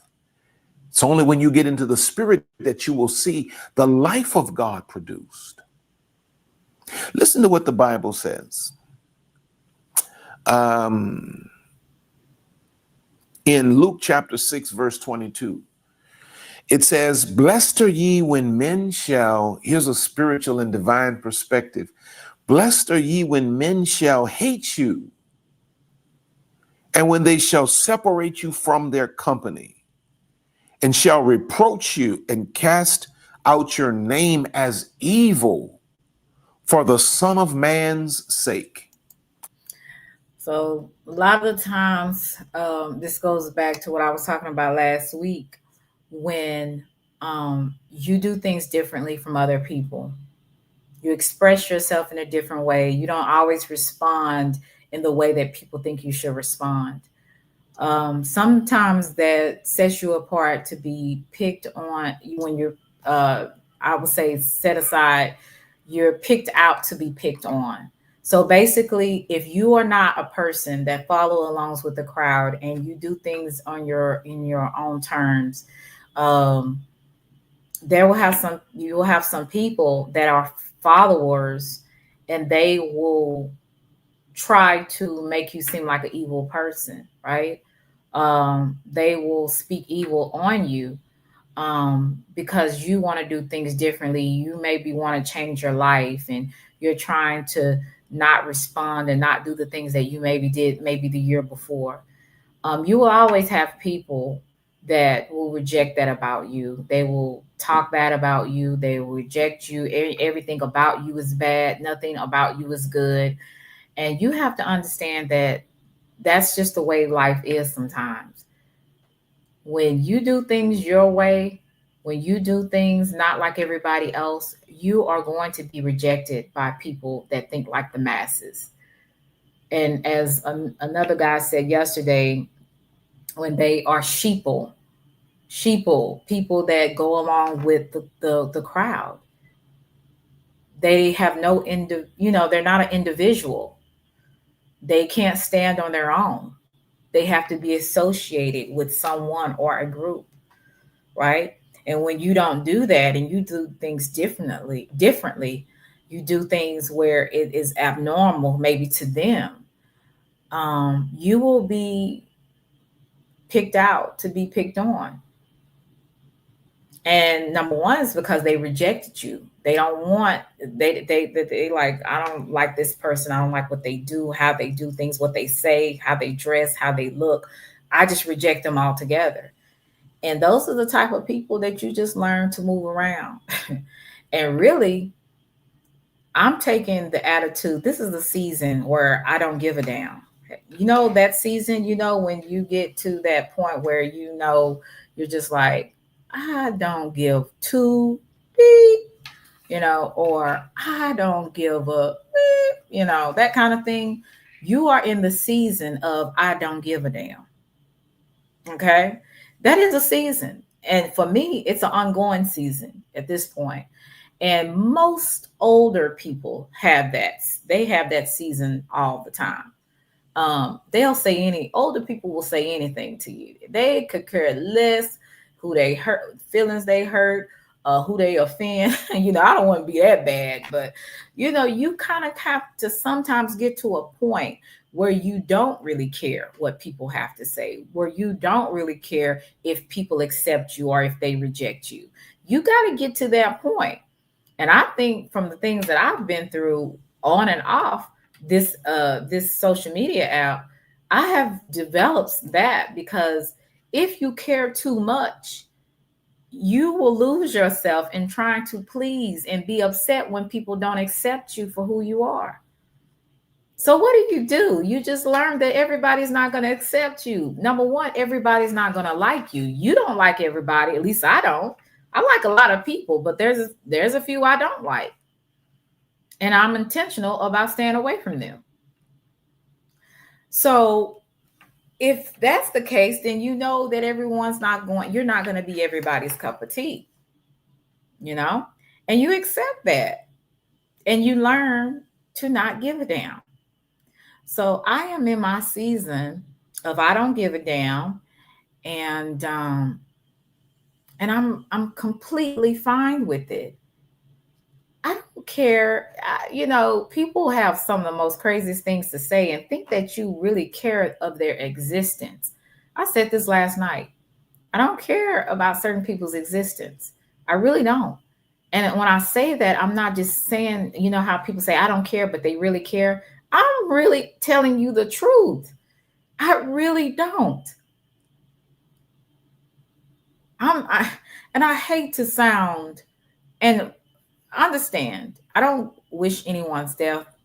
I believe that when you do that, you're setting curses on your own life. But it's some people, if they was to die today, it would not bother me. I might even be a little relieved. I don't know. But I just have to be honest with you. It is just sometimes in your life, you will get to the point to where you just don't care about certain things. I don't care about certain people's approval. I don't care if certain people don't support me. I am glad, and I hope you stay far away. Right? That is just the season that I'm in, and it's going to be a very long season for me. It might be a lifetime. Because if you care a little bit too much about people's acceptance, if you care too much about people rejecting you or accepting you, you are going to be wasting your time miserably. You're not going to have any peace because you're trying to appease everyone. And when they don't accept you and they don't approve of you, you feel like you have to do everything the most just for them to approve and accept you. You are wasting your time, my friend. Right? That stuff after high school, I'm going to say junior high school, elementary, maybe high school, I can understand. But when you get beyond 25, 30, 40, 50, 60, 70, I don't give a damn should come into place. The only person that you should give a damn, you should care enough about their opinion and their acceptance is the God above. Other than that, and if you don't believe in God, okay, well, just accept yourself. But other than that, besides God and accepting yourself for who you are, everybody else can just take the back seat and be appreciative for those that do accept you. But even if they don't, even if they walk away and decide, well, today I don't like you and today I want to walk away, you got to learn to one day be okay with that. I'm not saying go around, just not giving a damn about it, people. No, that's not what I'm saying. Understand what I'm saying. There is going to be some times where you should care. But it's for people that actually are worth you caring about, not the masses. That's why I think I would be okay if I was a celebrity to an extent, but I wouldn't want to be because, like I said, I don't like everybody, looking at my life and watching me, and that's just weird to me. I feel like I'm in a fishbowl. But I will say, I think I would be okay for the simple fact, number one, I don't care about the council culture. It's going to be people that are going to reject everything you have to say because they don't believe it, and that's fine. To me, they say we have freedom of speech. I'm not sure because a lot of the times when you speak on something, people will cancel you, but I'm okay with that. There's certain things that I don't believe in. Sometimes I will voice them when I feel like it. But even if I don't agree with it and you counsel me for that, I'm okay with it. Number one, I don't know you. So that would already just make me not care. And I don't want to sound cold, but it is what it is. It is what it is. I think people need to stop just trying to be somebody that they're not. And when you stop doing that, you'll be okay. When you stop trying to appease everybody and walking on eggshells to make sure people are not offended and take offense, you'll be okay. Because you understand people gonna get mad at you anyway. You could be the nicest person. You could do everything for them. You could be Superman, Superwoman, and they still won't like you. They still will reject you. So you just got to get to the point to where it's just like, only person I care about opinion is God and myself and the real people that I love and like. Other than that, two middle fingers to you. And I probably shouldn't say that since I'm doing, you know, Bishop RC Blake, but you get it. If I was talking in my Christian terminology, um, just dust my feet and walk on, because Jesus dust his feet and went to another country. Um, so that's probably what I just say. Dust your feet and walk away, you know, that kind of thing. And as RC Blake says, distance yourself. But if I was using my terminology, I would say two middle fingers. Bye. So let me play a little bit more of this, and then I'm going to exit out stage left because I got something to do. But I definitely, we might not finish all this. I might do a part 2 to this. It just depends. But I'm going to keep going just a few more minutes. He says you're blessed. Usually when people reject you, it's a sign that God has accepted you. Now, sometimes people are just no good and low down, and that's the reason why people reject them. But, in most cases, when you start seeing unwarranted rejection from the world, it's because the Heavenly Father has accepted you into the beloved. And when you get a divine perspective, you will begin to understand that this really has very little to do with me. And it has everything to do with my Heavenly Father. And he says, I'm blessed when men reject me. Sometimes the rejection of man is the what? Protection of God. So you have to put distance, and then you have to, while you put distance between you and them, now you have to close the gap between you and God so that you can get God's mind, God's heart, and God's thoughts on this matter. And then number 3, make your plans to win. Make your plans to win. Once you get into the presence of God and you bring this thing to God, God is going to then give you instructions, just like David. He went into the presence of God and he said to God, because David's, wives and children were taken as well. It's amazing how people can look over the suffering that you're enduring and find a reason to be angry with you because of what they're dealing with. They have no consideration for what you're dealing with. David was going through the same thing. And so when David got into the presence of God through prayer, David didn't even mention the people that wanted to kill him. David just got into the face of God and he said, should I go and get them? Should I go and get them? And God said to David, yes, you should go and get them. And not only will you get them, but you're going to recover everything that was taken. A lot of the times, rejection is God protection. You think that you've lost a great thing or a great person when you very well may have saved yourself. You very well may have put yourself in a position where you can really be blessed with people or a person that really accepts and celebrates you for who you are.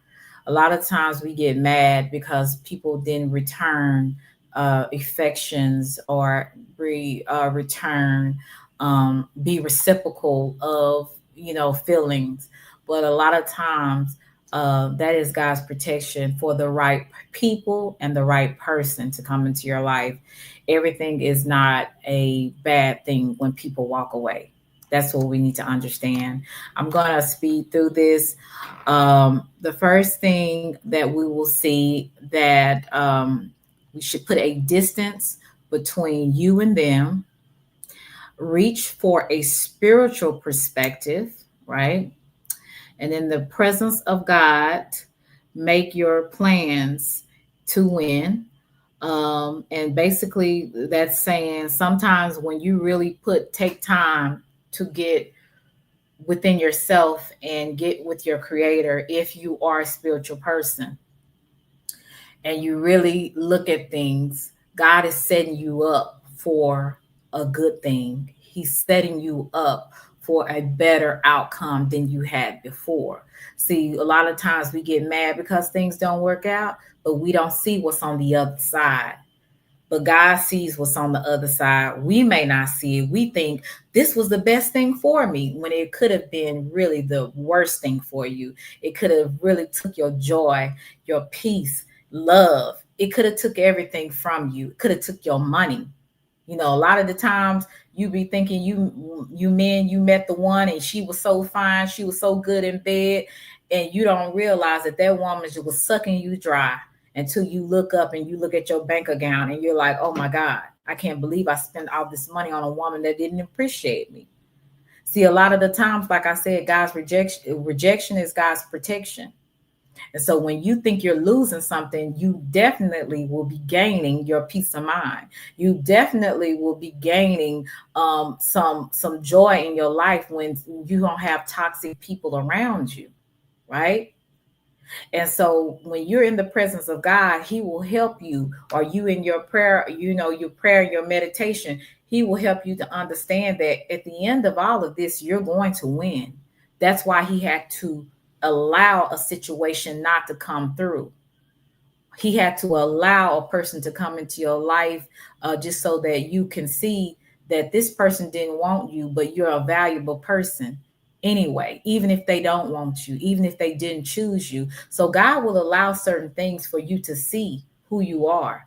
He will allow certain things to happen so you can see how blessed you was that this didn't go all the way through. Do you know so many people that were so mad when they were a few days before their wedding and their husband, their soon to be husband or wife walked away? It reminded me of a story I saw, and I think I showed it on my live stream one day. It was a woman. She was in her, I think, mid-50s. She was dating this guy for a couple of years, and he decided to propose to her. Well, on the day of her wedding, found out this guy left town. He did not want to marry her. And instead of her and him being a man and telling her way before, or even not proposing to her, instead of him doing the right thing, on the day of their wedding, I would say the hour of the wedding, he decides not to show up. That was very painful. That woman still went down the aisle and she told people, thank you for coming to my wedding. But unfortunately, I will not be getting married today. And do you know that woman started praising God? And I thought that was incredible. I'm like, is this a play? I don't know if I could do that. I would be so mad. I'd be trying to find him and tear his ass up. Okay. I wouldn't be thinking about none of that. But she was so thankful that regardless, even though she was hurting, she felt the way, of course, because the man that she's supposed to love, supposed to be marrying today, walked away. She sit up there in front of everybody, thank people for coming. She was so gracious, and she started praising God because she said, just because this happened, that doesn't mean I cannot praise God, because it didn't happen for a reason. See, our most painful experiences in life are not meant to tear us. They're not meant to make us bitter. They're actually meant to help us to be better people. It actually is meant for you to be able to help people that are going to go through the same thing that you went through. See, our lessons are not just for ourselves. Our lessons are for other people too. And so when I get upset because things don't work out my way, I always remember there's something that I need to learn in this. There's something that I have to apply to my life that God wants me to apply to. How can I use this for an advantage instead of a disadvantage? Well, number one, like I said, I recognize that God's protection is sometimes in rejection. Okay. So that is something that you have to recognize, and also that you'll come out better most of the time on the other end. The person that you thought you wanted will end up being the person that you will thank God that you didn't get involved with. I have another story. There was a man that, I was involved with, and he ended up choosing someone else to marry. I can say with my whole heart, honestly, that I'm so glad that I didn't get involved with that man. That man had too much baggage. He had too much going on for me, and he didn't appreciate or see me as the woman that I truly was. And I am so glad that he decided to choose someone else and marry someone else. And at this point, from what I know, these people, that the woman that he choose, they are no longer together, right? So this person has already been through two divorces. Now he may be going through a third divorce. If I would have went through that same thing, I would have been devastated. With it being my first marriage, I would have been devastated. See, a lot of the times we think we know what we want. We think we know what we want to have and see in our lives, but we don't know what's on the other side. And sometimes God can see what's on the other side, and he's trying to protect you from going through that pain and that suffering. See, this little pain of someone rejecting you, that's just a little while. You can get over that. But some pain, it takes a little bit longer.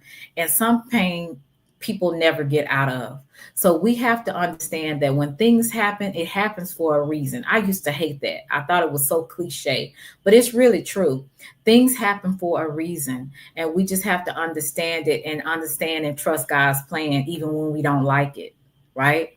So that is my advice to anyone that is going through things that have to deal with rejection and why someone didn't choose you and why you weren't the one. Just understand, you can't see what's on the other side, but God can. And he protected you for a reason. He felt like you were valuable. He felt like you were worth it, and that you needed someone that would appreciate you for who you are, right? And hold nothing against them. I told you earlier, when I felt certain things about what my father didn't do or what he did do, I learned to say to myself that I have to forgive, not for him, but for me. And when I learned that important lesson, and I talked to my father and I told him that I forgave him and I asked him to forgive me for anything that I've done, that released so much from me. That took about tons of bricks off my back. You don't understand how unforgiveness for like traumas that you dealt with, how that will keep you in bondage for years and years and years. And you look up and you're 60 years old, you look up and you're 70 years old, and you haven't released any of that. That's a whole bunch of baggage that you don't need. And I would say, if anybody has a struggle with forgiveness, you are not alone. That is something that is a process. It doesn't happen overnight for everybody. But I will say it is very essential, not for that other person, but for them. When you have had people to reject you, whether it has been a group of people or a person or whomever, whatever the situation is, just know it was for a good reason. And a lot of times, rejection is God's protection. Guys, I hope you got something from what I was saying today. Hey, Amber, how are you? I hope that you understand that I don't have the answers to everything. I really am struggling, just like you, trying to make it, trying to understand this thing called life. And a lot of the times I don't agree with, I'm going to be honest with you. A lot of the times I don't agree with the Bible. I don't. And I'm going to be quite honest with you. I don't understand turn the other cheek, because if you hit me, I'm going to hit you back. There's just things that I'm going to be honest with you that I don't always understand or agree with. But what I do understand, and I agree with, even if I don't understand and agree with it, I do understand that God is God, whether I like it or not. Right is right and wrong is wrong, and that's what I understand. You know, um, and I understand too that even if I don't understand something, it doesn't mean that it's not right thing to do. I can say it's the right thing for me. I can't tell you what's right for you. I just know that forgiving someone is not for them. Because if I would have to forgive someone for them, I wouldn't forgive. Let's just be quite honest with you. I don't care enough to forgive them for them. I care enough to forgive them for me because I want to be free. I owe myself freedom, right? And in order for me to do that, I have to learn to let it go. So whether you agree with it or not, that's on you. I'm telling you what works for me, right? What has worked for me. And if it doesn't work for you, if you don't want to deal with it or you don't agree with it, that's on you too. I'm telling you what helps me. I can't help you, if I don't help myself. So I'm helping myself. So if it works for you, if you try it and it works for you, then I've helped you. If it doesn't, then you've lost nothing. But having a lot of baggage from what people have done, whether they didn't accept you, whether they've rejected you, whatever they've done to you, you are wasting your time by being mad. You know why? Because they have gone on about their miserable life, destroying other people's lives, and they care nothing about what they've done to you. So who is at fault? You or that person? Because at the end of the day, you're responsible for your own life, and you can't keep any excuses, making excuses because you don't want to deal with it, or you don't want to deal with it, you don't want to forgive. You at the end of the day, you are in control of your own life. So how you deal with it is on you. I can only tell you what has worked for me and what is working for me, right? Again, I don't forgive people for them. I forgive people for me. I have the right to be free. I have a right to enjoy my life and be happy and be joyous as much as I can. And I'm not going to let NT1 on this earth stop me from doing that. Guys, love y'all to Reese's Pieces. Russell, we're going to keep this serious, okay? Hey, Amber, I'm going to put the link in the chat because I know,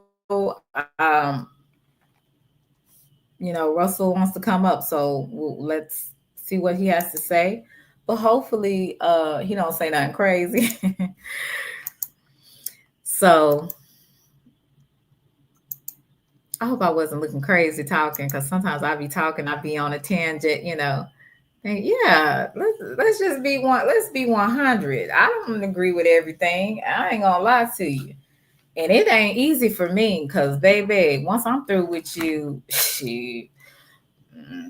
like I said, you know, in Selena's terminology, is two left fingers and walk away. So I'm just saying. Thank you. I appreciate you, Amber. Like I said, my thing is to help people. I'm not trying to be a motivational speaker, life coach. I think most of the time people that are into that, they ain't even dealt with their own stuff. So, and some of them have, you know. I put the link in the chat, Russell, if you want to come up or anybody want to come up for a few minutes, because I have to, hey, Gamma, I have to go.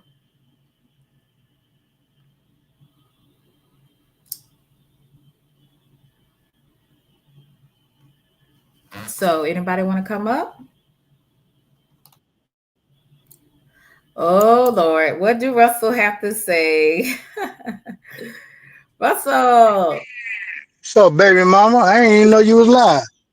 Yes, indeed. I was supposed to do an interview today, but she has some technical difficulties. So I had to, I'm like, look, I'm already dressed. I'm going live. Let me find something to talk about. So how are you doing? Yeah, I'm all right. Yeah, you got some on. I don't know exactly, but that's what you call a dress. Okay, I'm with it. I'm with it. What? Now, Russell, I'm not going to come on here naked. What the hell are you talking about?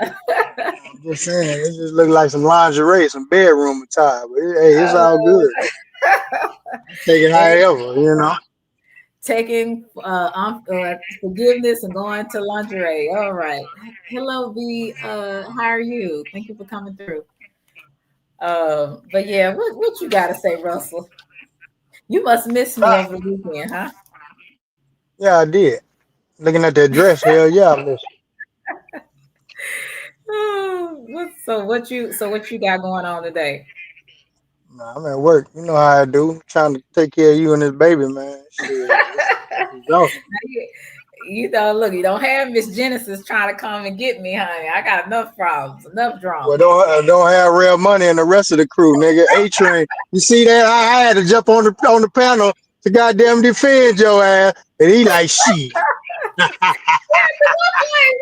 a minute. How did I become the topic of discussion up in this? I'm like, here I am minding my business in the chat, just speaking.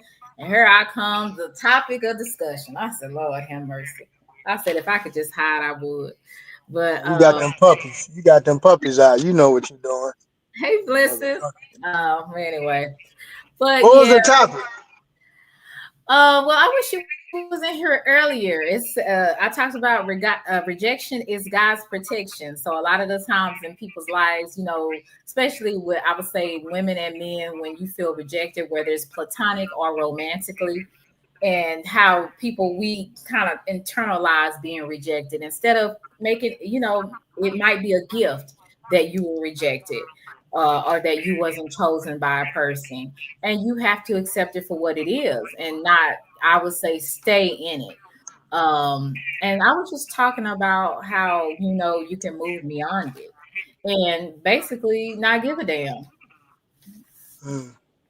Have you been rejected by men? Not off.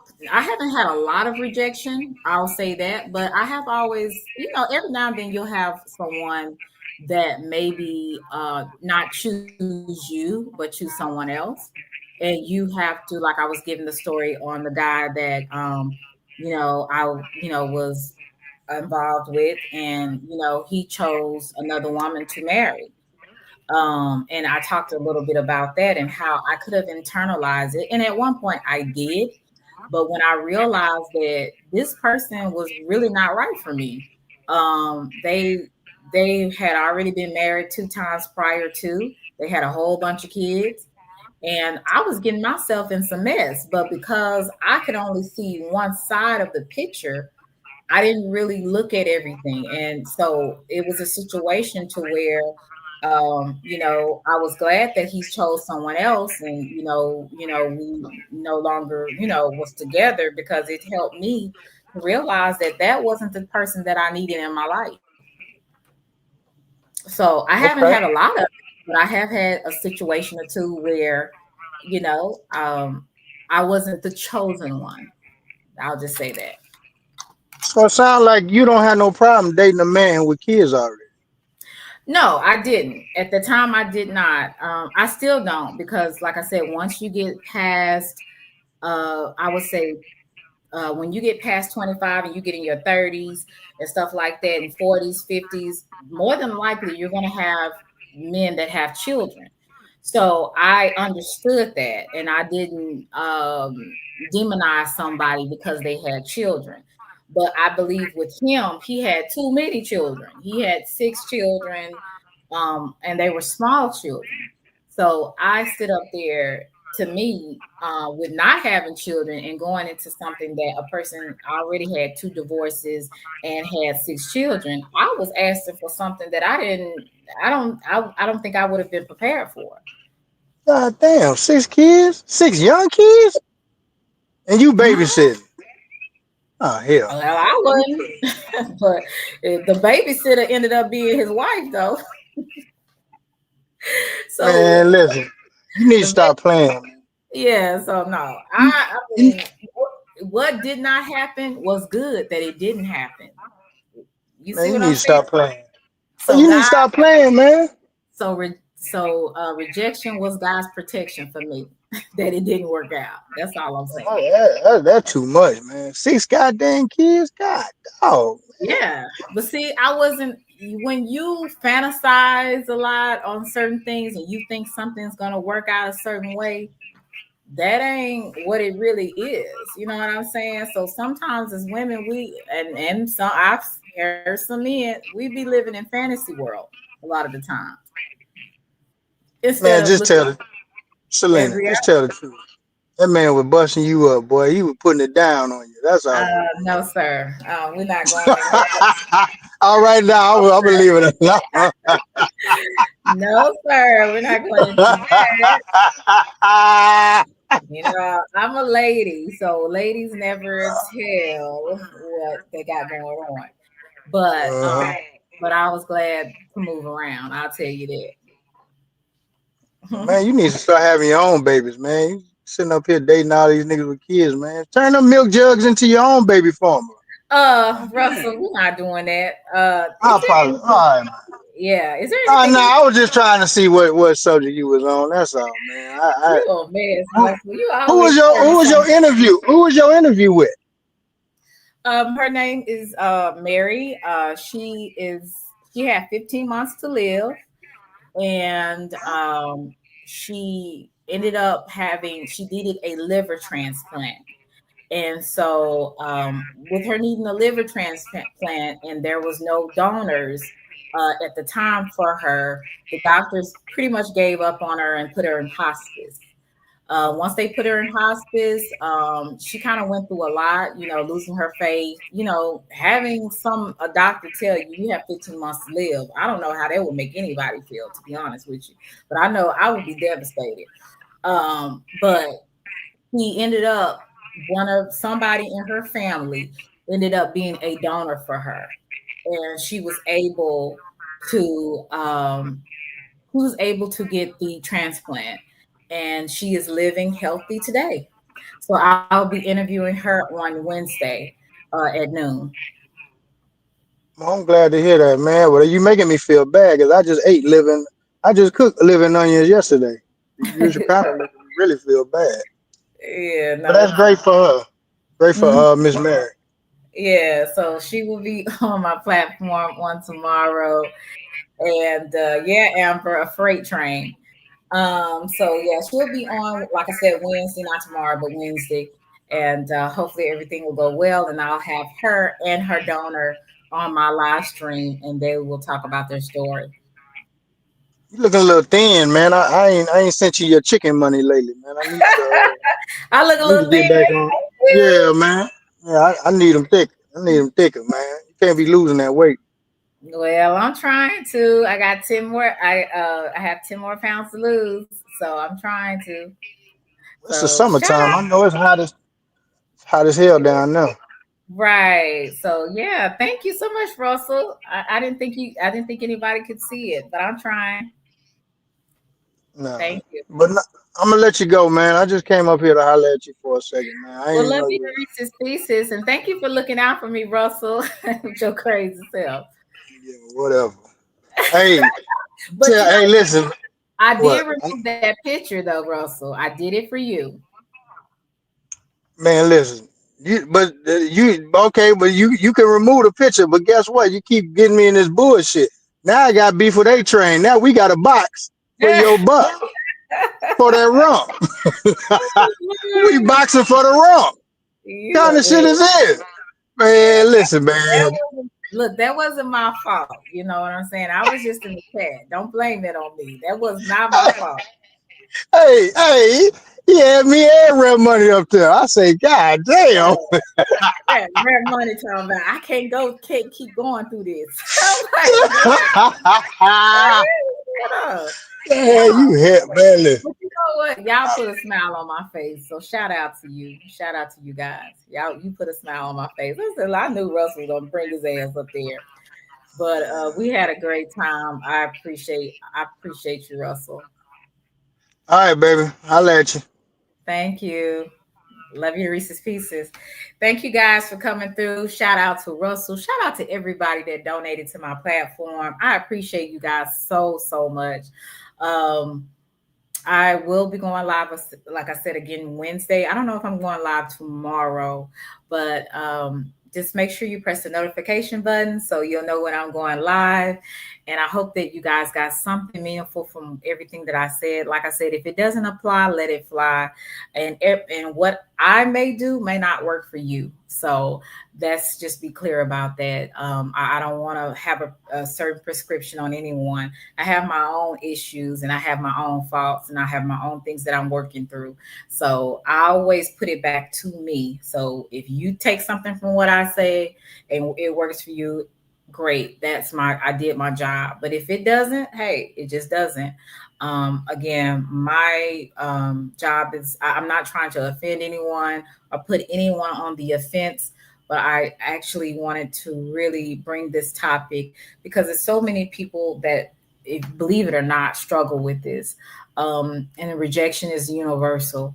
So even though I haven't had a lot of it, you do have certain situations that occur in your life, and how you handle it will help you or either hinder you in your life. It could either turn you better or it could turn you bitter. So you'll just have to make that decision on what you will choose. Love y'all to Reese's Pieces, and I'm out. Bye.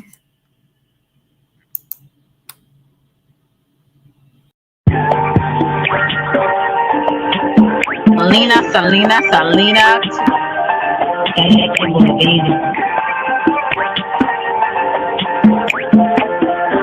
It's a vibe, baby. Oak Cliff girl, can't make you change my world.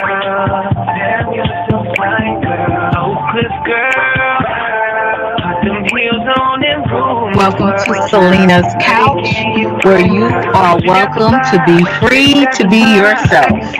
So you can lay your head on my couch, on my pillows. It's all good, we can do whatever we wanna do now. I'm in my bag right now, and I got a feeling, babe, yeah. You're gonna be my number one lover. Spend the night making love to each other, with the lights on top of the covers, just me and you, babe. And I feel like you're my Love you to Reese's Pieces. Get you a word. Nana boo boo.